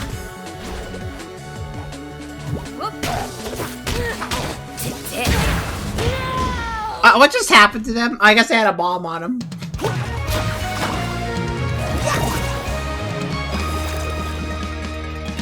Okay, they're like a monk. Yeah, they're like what's that one character from Street Fighter who's also a monk and does the stretchy arms? He kind of makes you think of them. I'm sure somebody knows who I'm talking about. Dalsim? Bots certainly don't seem to actively seek out. They sometimes pick them up, but only if they really feel like it. Alright, let's do Arcane. Arcane's just a feral, right? Unlike everybody else who's Aptro.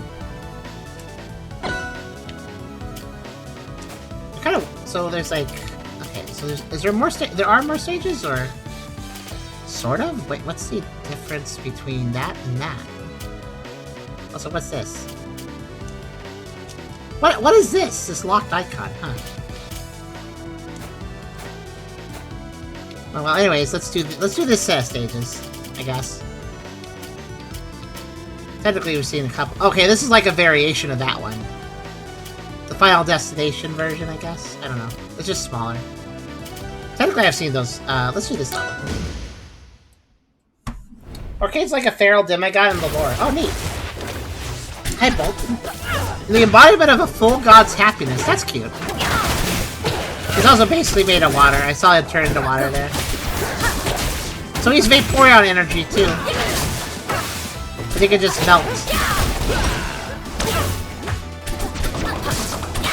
Here's the bubbles! Oh, he's got some very fun animations, actually. I'm paying attention. He's very smoothly animated. I guess it makes sense, he flows like water. I like his little bubble form.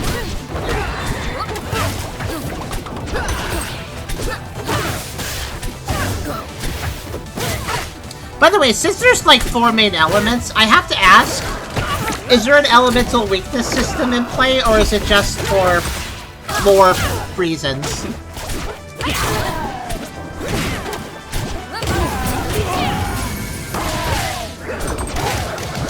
I assume just lore, because I feel like it's probably the other life. Okay. As a Pokemon, I must ask if, like, if a water creature like Arcade's gonna have trouble with, like, Abscess Lightning. Someone based on Vaporeon from what I heard. That's fair. I mean, he's got the tail for it. I mean, he's an Arcade, so press it. Nobody ever understands how to build the whirlwind. Go.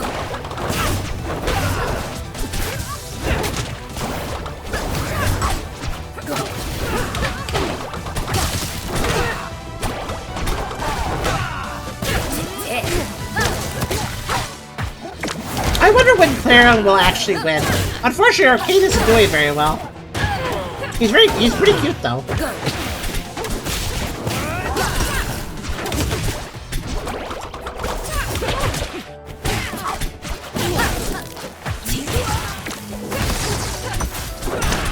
Is he actually a little lower to the ground than some characters? I wonder if that gives him a hitbox advantage. But he's also horizontally longer, so he can be clipped by horizontal attacks with a laser. Oh no, he's gone!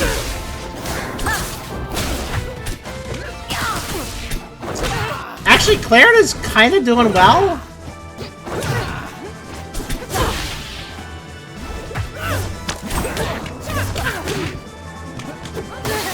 Is Claret going to finally pull that win? They've been here since the first group. I shuffle people out when they win, and they've been here since the first group because they just never have won. I think Claret might actually win.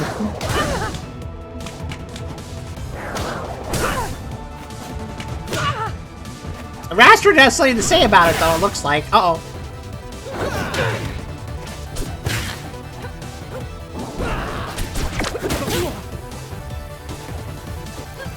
Claret is so eager to win! Look at them jumping! Claret, you fell off the ledge! I am surprised Raster's still in, actually. That's very impressive.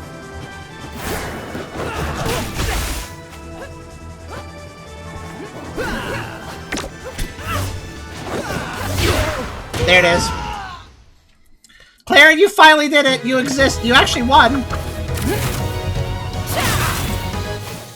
waste my time. You wasted mine! You took forever to win! Don't waste my time! You wasted your own time losing over and over again. Ah, that's funny. Good on them for finally getting out of the loser bracket. That took them so long. I'm gonna assume Claren is not very good. By the way, what I noticed, by the way, the characters are leveling. Like this, is everyone's level 1? What do the levels do? What is the character levels? What does that mean? Does that unlock new moves? Anyways, we're gonna pick Aether, who seems to be a giant polar bear guy. Okay. And we'll do...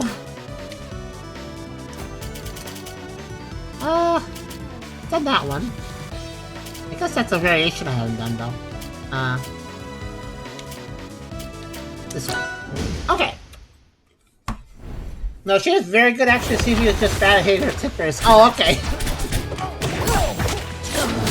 The Talus here is... possibly also just a feral polar bear. I mean, it's a little... yeah, I think he's not an Athro. He's a feral as well. So he's just a polar bear. I picked the right environment for him, but he still died first. Okay.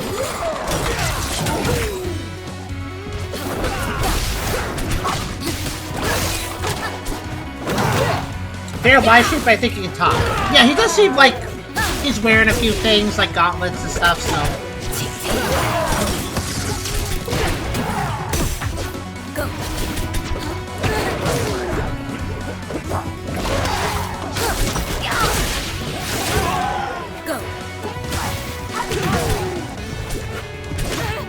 He seems to be a heavyweight.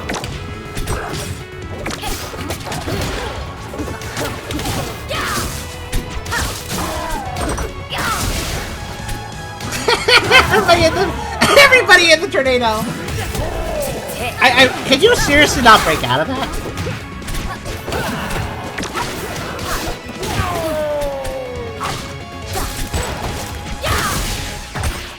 Oh, by the way, Aether is already gone. Okay. Hi, back. Go.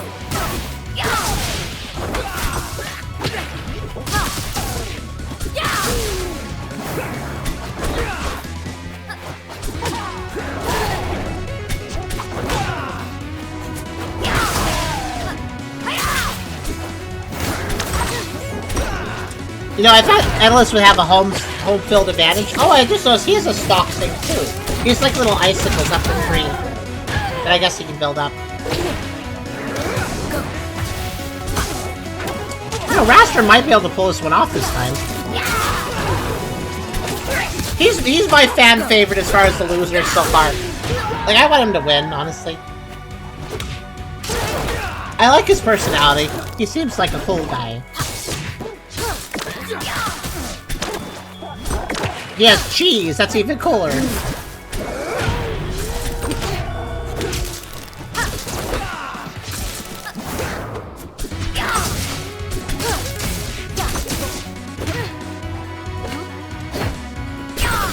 Yeah, it's some really cool moves, like that throw he just did with his talons was pretty neat. Birds are neat. Hey, he got it.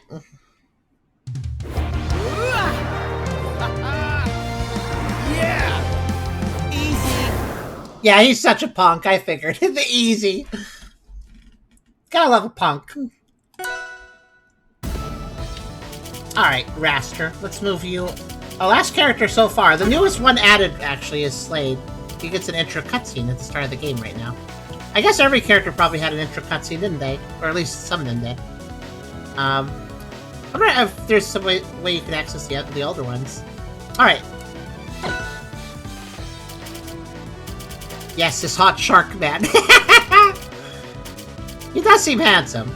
In that roguish sort of way. This is the Badger Tower level, but it's a variation of it, I think. It's at a different time, and there's only one room. Key and Fox Archer from the spin-off Dungeon game. Oh, yeah. There's a lot of spin-off games.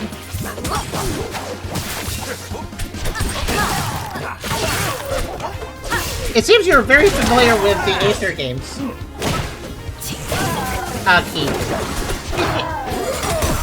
And Crimson said, because Crimson don't like Sharkies. I'm decent. Hey.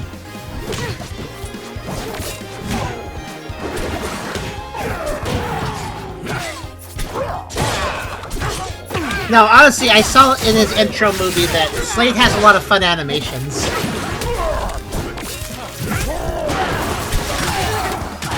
A lot of personality in his attacks. You can see that he's really doing these fancy like dancey poses as he attacks people.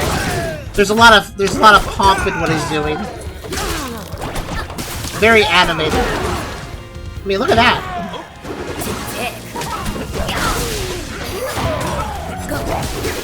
Very suave.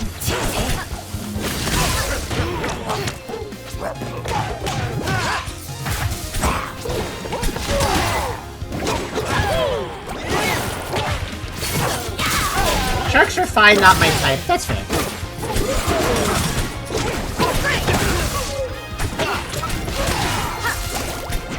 It is clearly he's fishing now.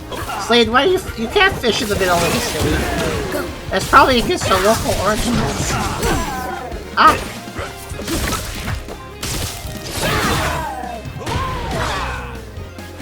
Yeah, that downward stabbing that Slade does is very silly almost. He's very exaggerated with his movements. Well, look at where goes Absa again.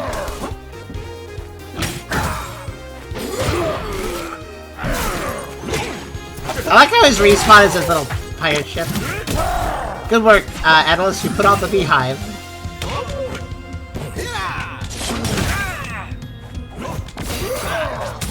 I think Analyst might be winning this. He just said and danced on the edge. All right.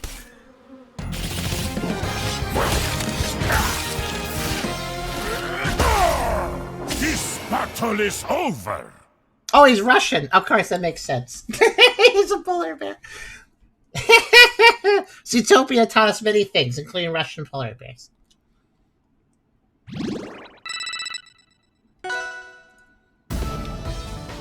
I also didn't know if you noticed, but when he attacks, money flies out of its... I did notice the money, actually.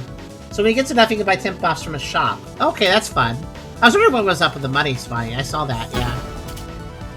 Okay, I'm just gonna... Yeah, there we go. Just gonna turn this off. There you go. Now we're down to the last 3 that haven't won, so... Let's do... So I think these are like the Final Destination type versions of stages, right? Because I know in Smash, like, you have the gimmicky stages, but you have variations of those stages that have these aesthetics, but they're like simpler, so they're more competitively fair. Basically. Who will be the final loser? Who will be the final... Yeah, who will be the final one to actually win, I wonder? Yeah, I reduced it to 3 because it's just these 3 that haven't won. Let's see.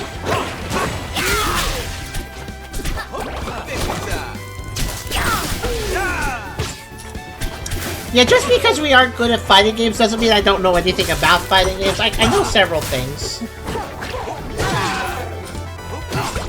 Enough to be able to talk about a game like this and compare it to, like, Smash and such.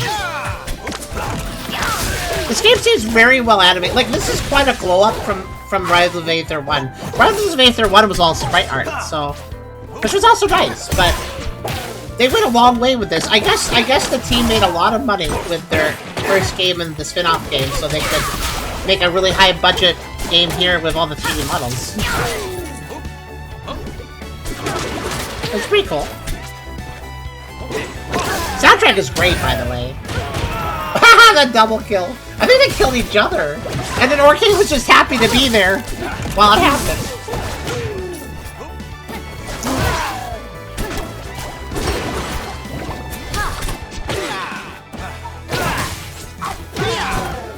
No, Orchid. There he goes.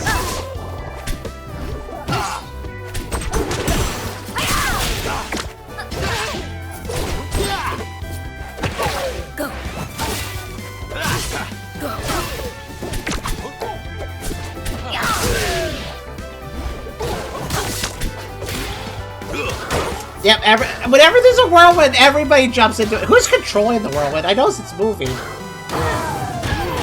Wow! Okay. The AI does not know how to handle the whirlwind at all. That was just a full field wipe.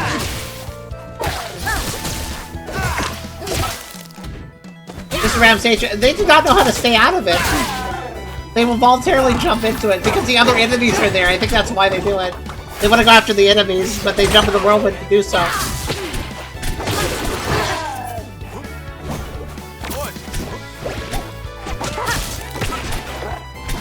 It is cute how the pirate has like a plunder system for his gameplay. I think Slade's got this one. The Zorkane pulls out something interesting. I know Zorkane's a little bit heavy though, so he can like he can kind of recover from knockdown.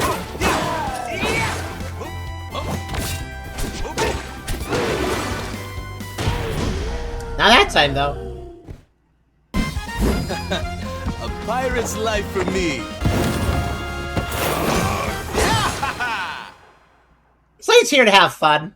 I can tell that much.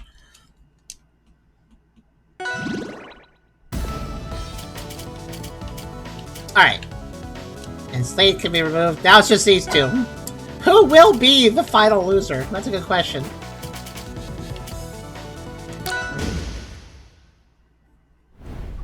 Tornado with the triple kill. It really was crazy how the Tornado just took everybody. Tornado seems very dangerous. Do not mess with it. He loves treasure hunting. Yeah.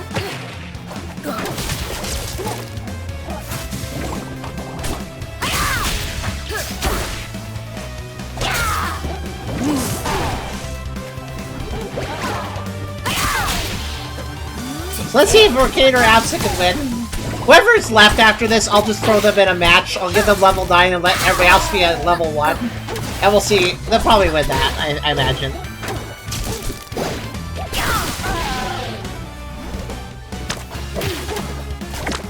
I really find it funny that the cheese is only there for throwing and not for eating. I thought it would do like a partial percent recovery, but no, it looks like you more just throw it.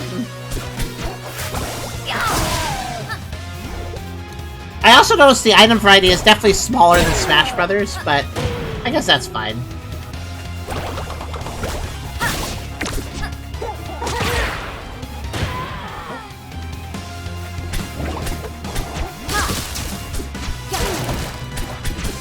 By the way, for anybody that didn't catch this, I actually will be doing a play by the pound on this game because there's a modder that has modded for the characters to be fat. I actually wonder if they might do a few more, so I won't do it immediately because I want to see if I want to see if they mod anything else because they've been doing it off and on. Yeah.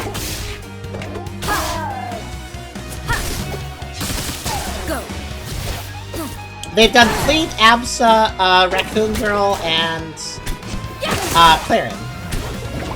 So far.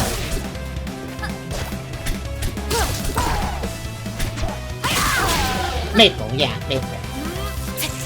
I'm remembering things. This game is demanding I remember a lot of things, such as combos and such.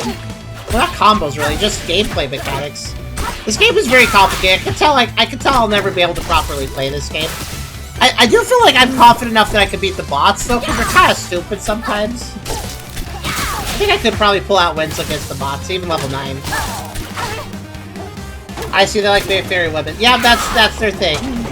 I mean, that's what everybody goes for. It's like, whenever it's like, I want to make the furries fat, it's always the females. They always go for those first. But they've done a good job, though. I don't remember the modder's name, but they've done a good job. I hope they consider doing one of the males, maybe. We've never been really that big on gender exclusivity focus. And a lot of times with Play by the Pound stuff, it actually is usually female. Or Kate survived this. No! Okay then.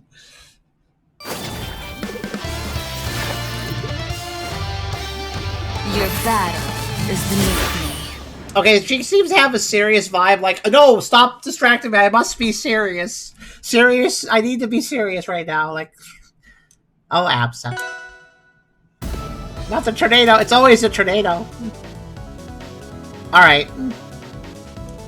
So now, actually, we'll do, let's do this. Just random pick.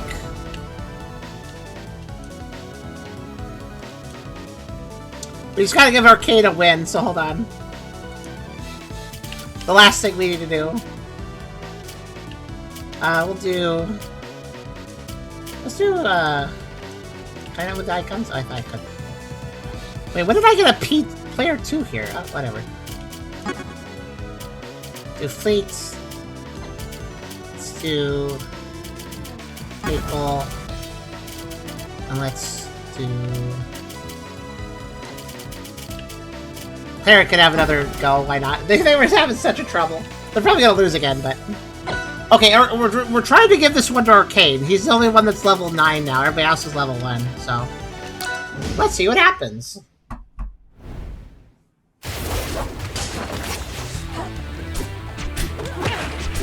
Why does this Claire look like she's from the future? Compared to everybody else, I mean.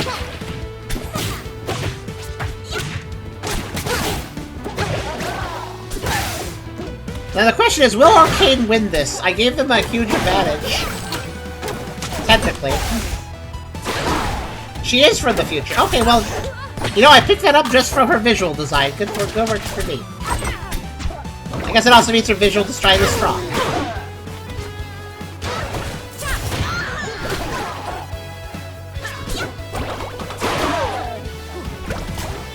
I wonder what she's doing here, then. Oh no, don't grab Arcade, that's rude. I love his stretchy bite. It's quite fun. You can tell he's literally made of water. With how he stretches.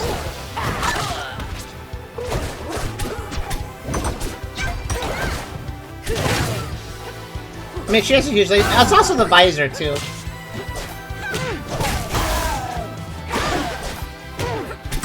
It was kind of both, but mostly the visor.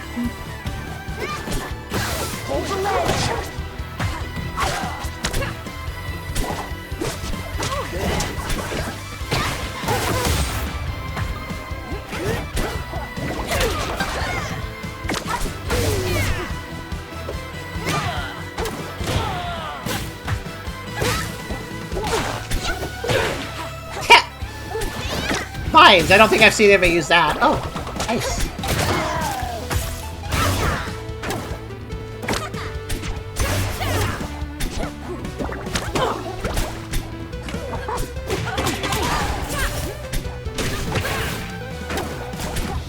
Travel back in time to stop Luxodon the elephant. He does seem, he does have an evil energy.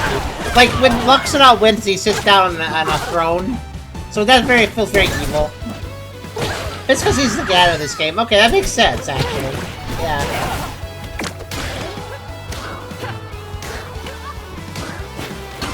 I mean, you don't sit on a throne after winning and look all aggressive if you're not evil. That's how it works. Evil ruler tyrant energy. I know about that thanks to Pokerol lately. Very familiar.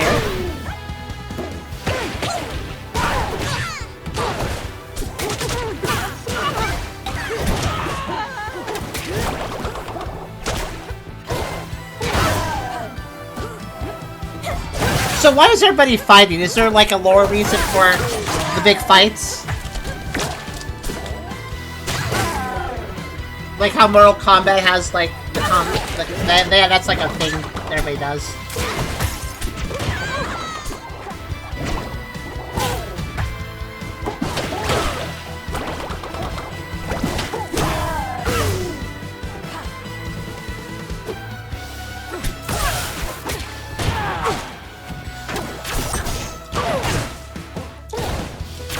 Every time out the tornado gets almost everyone, except for unless somebody can't make it in time. I think what's going on with the tornado is that somebody easily falls into it, and then everybody else wants to pursue them and fight them, so they also jump into it. I think that's what's going on. Don't hit Arcade! Arcade, why do you have a thing on your back? Oh, that must have been Maple's fault. It's a little grass thing. Oh no, Maple did Leech Seed. Come on, Arcade, you have like 8 levels of definitely over them. Just win this one. There you go. Just don't fall into the pit. I'm so worried about that. No!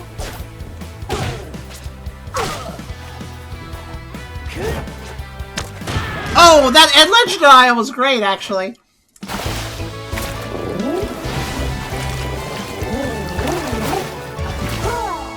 That's very cute. I like him. I see why everybody likes him. I didn't realize he had beans. He has beans. That's great. I wasn't paying attention to his picture here either. Beans. Yeah. That's everybody winning once. There you go. That's a thorough look at characters, I'd say. I guess there's the arcade mode. I don't know what's going on with this, which seems to be the lion guy, but evil. Interesting. Yeah, arcade mode is the main single player. You can choose a different. There's medals here to earn as well. Interesting. And oh, I see. You can earn medals on each of them. Okay. I think I'm good though. I played this actually for quite a while now.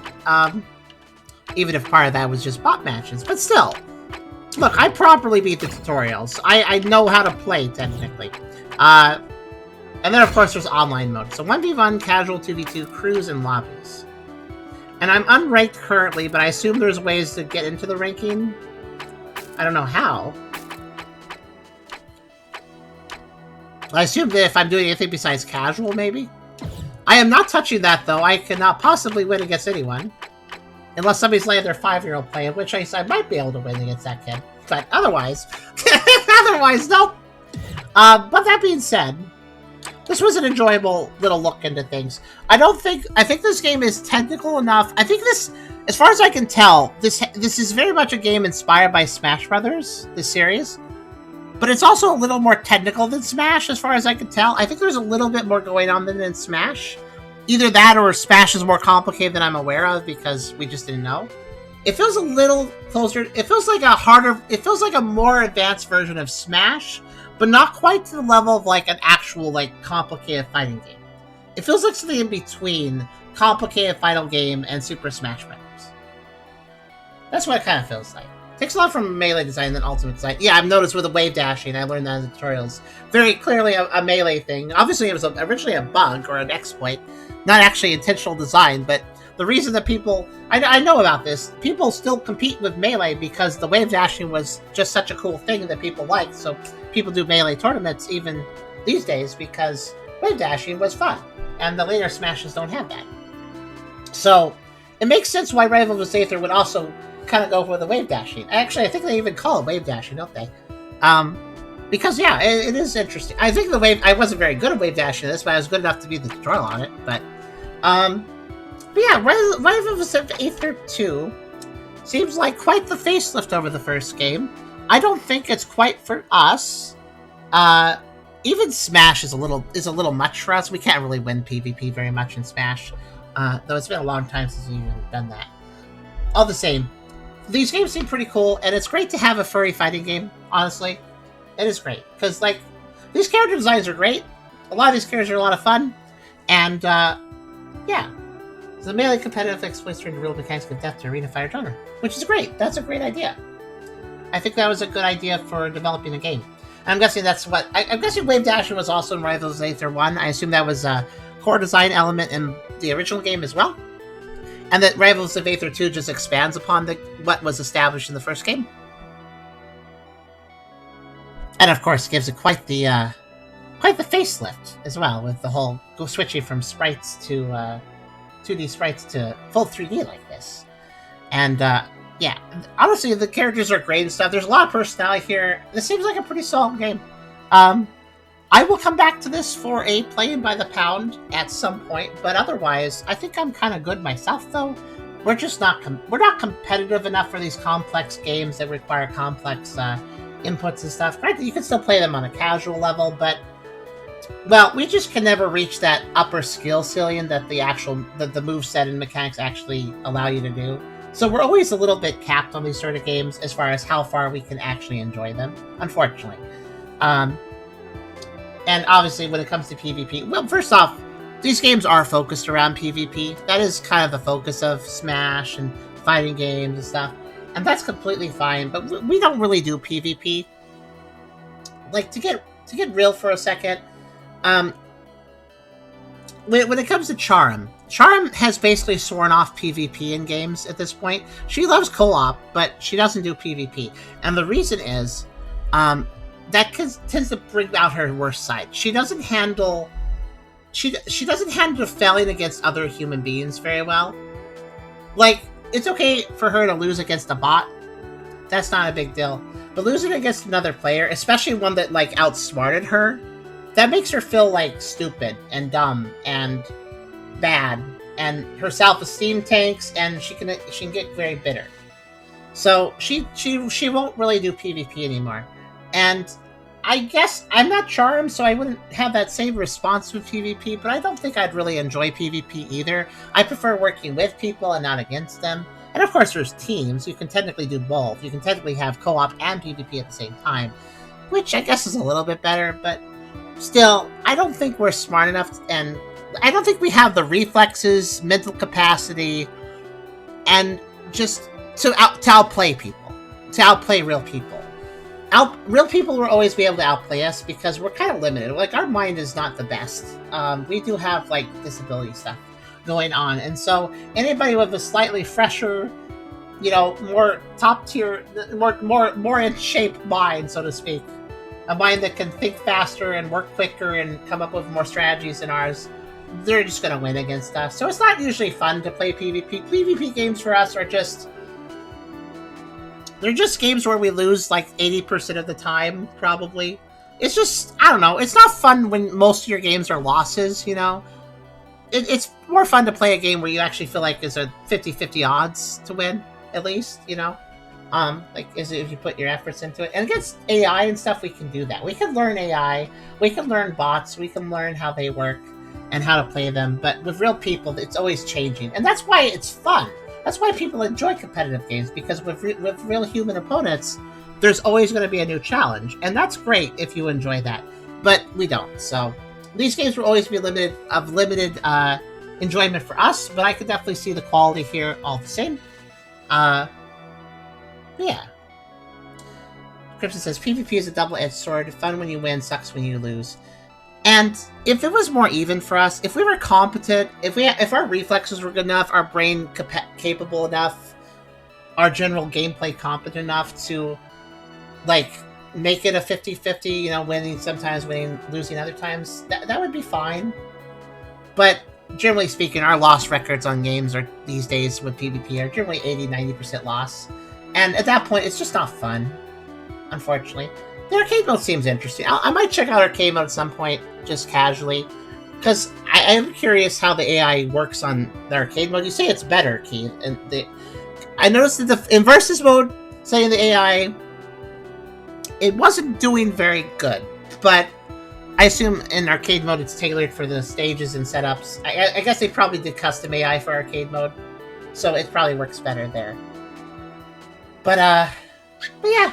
That was Rivals of Aether II, and I hope you guys enjoyed this look. I think it's probably worth your time. The only thing I truly have an issue with is I feel like I don't really like the monetization. It's cosmetics. I'm not really against it. Cosmetics like skins and emotes and avatars. So I guess it's not the worst thing in the world, but I do have to say that, like, let's see, where do you even? Yeah, sorry.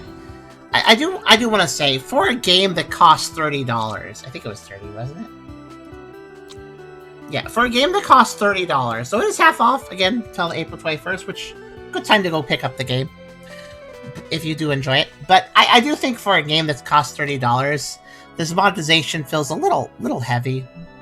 I'm the sort of person that thinks that if you could if you need to create further income for your game, and you have the option between releasing DLCs with new content or doing microtransactions, I think you should do the DLC. I personally think DLC is more reputable, I guess is the word I'd use, than microtransactions. Also, it's a lot more straightforward. Microtransactions, you know, stuff shuffles in and out of the shops. You might have FOMO. You might be like, oh, I need to buy this now. It might not be here next week. But with DLC is a static thing. It remains in the shop, and you can pick it up anytime. There's no FOMO. You can buy it when you're good and ready. it just feels more honest to have DLC over microtransactions, in my opinion, because microtransactions kind of push a bad mindset into a lot of people. While DLC doesn't do that quite as bad. If you want the DLC, get it. If you don't get it. You don't have to rush. You know. But I guess that's just not a model that worked for them. I don't know.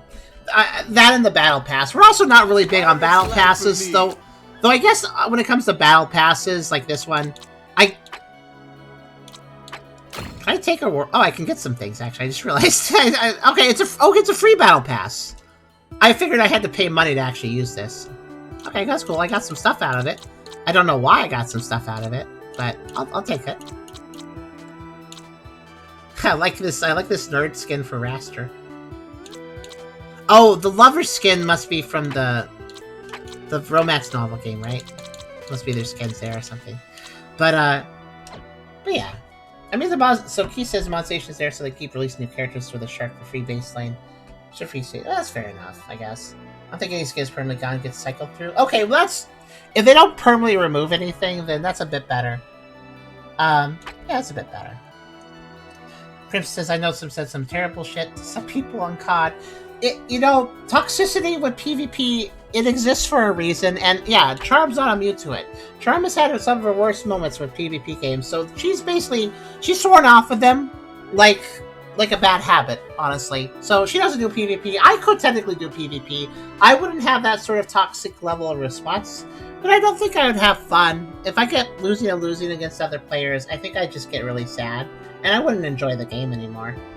So it's best I stay out of PvP too, probably. But in any case, that was Rivals of Aether II. I hope you guys enjoyed, and look around for a Fat Fur episode on this at some point when I decide to mod this. We'll do that whenever. I think I'll wait through the modder to see if they release any other Fat Fur skins, because it is one person just modding a bunch of characters. So we'll see if they do any more. And if they seem to slow down, I'll release an episode on that. But yeah, that was Rivals of Aether II. I know I didn't exactly play it the traditional way because I covered all the tutorials and then watched mod matches, but I still hope you guys enjoyed. I think this was still a good showcase of the game either way, so I hope you had fun. And go pick it up if you feel like it. It's 50% off for like the next couple of weeks. That was Rivals of Aether II.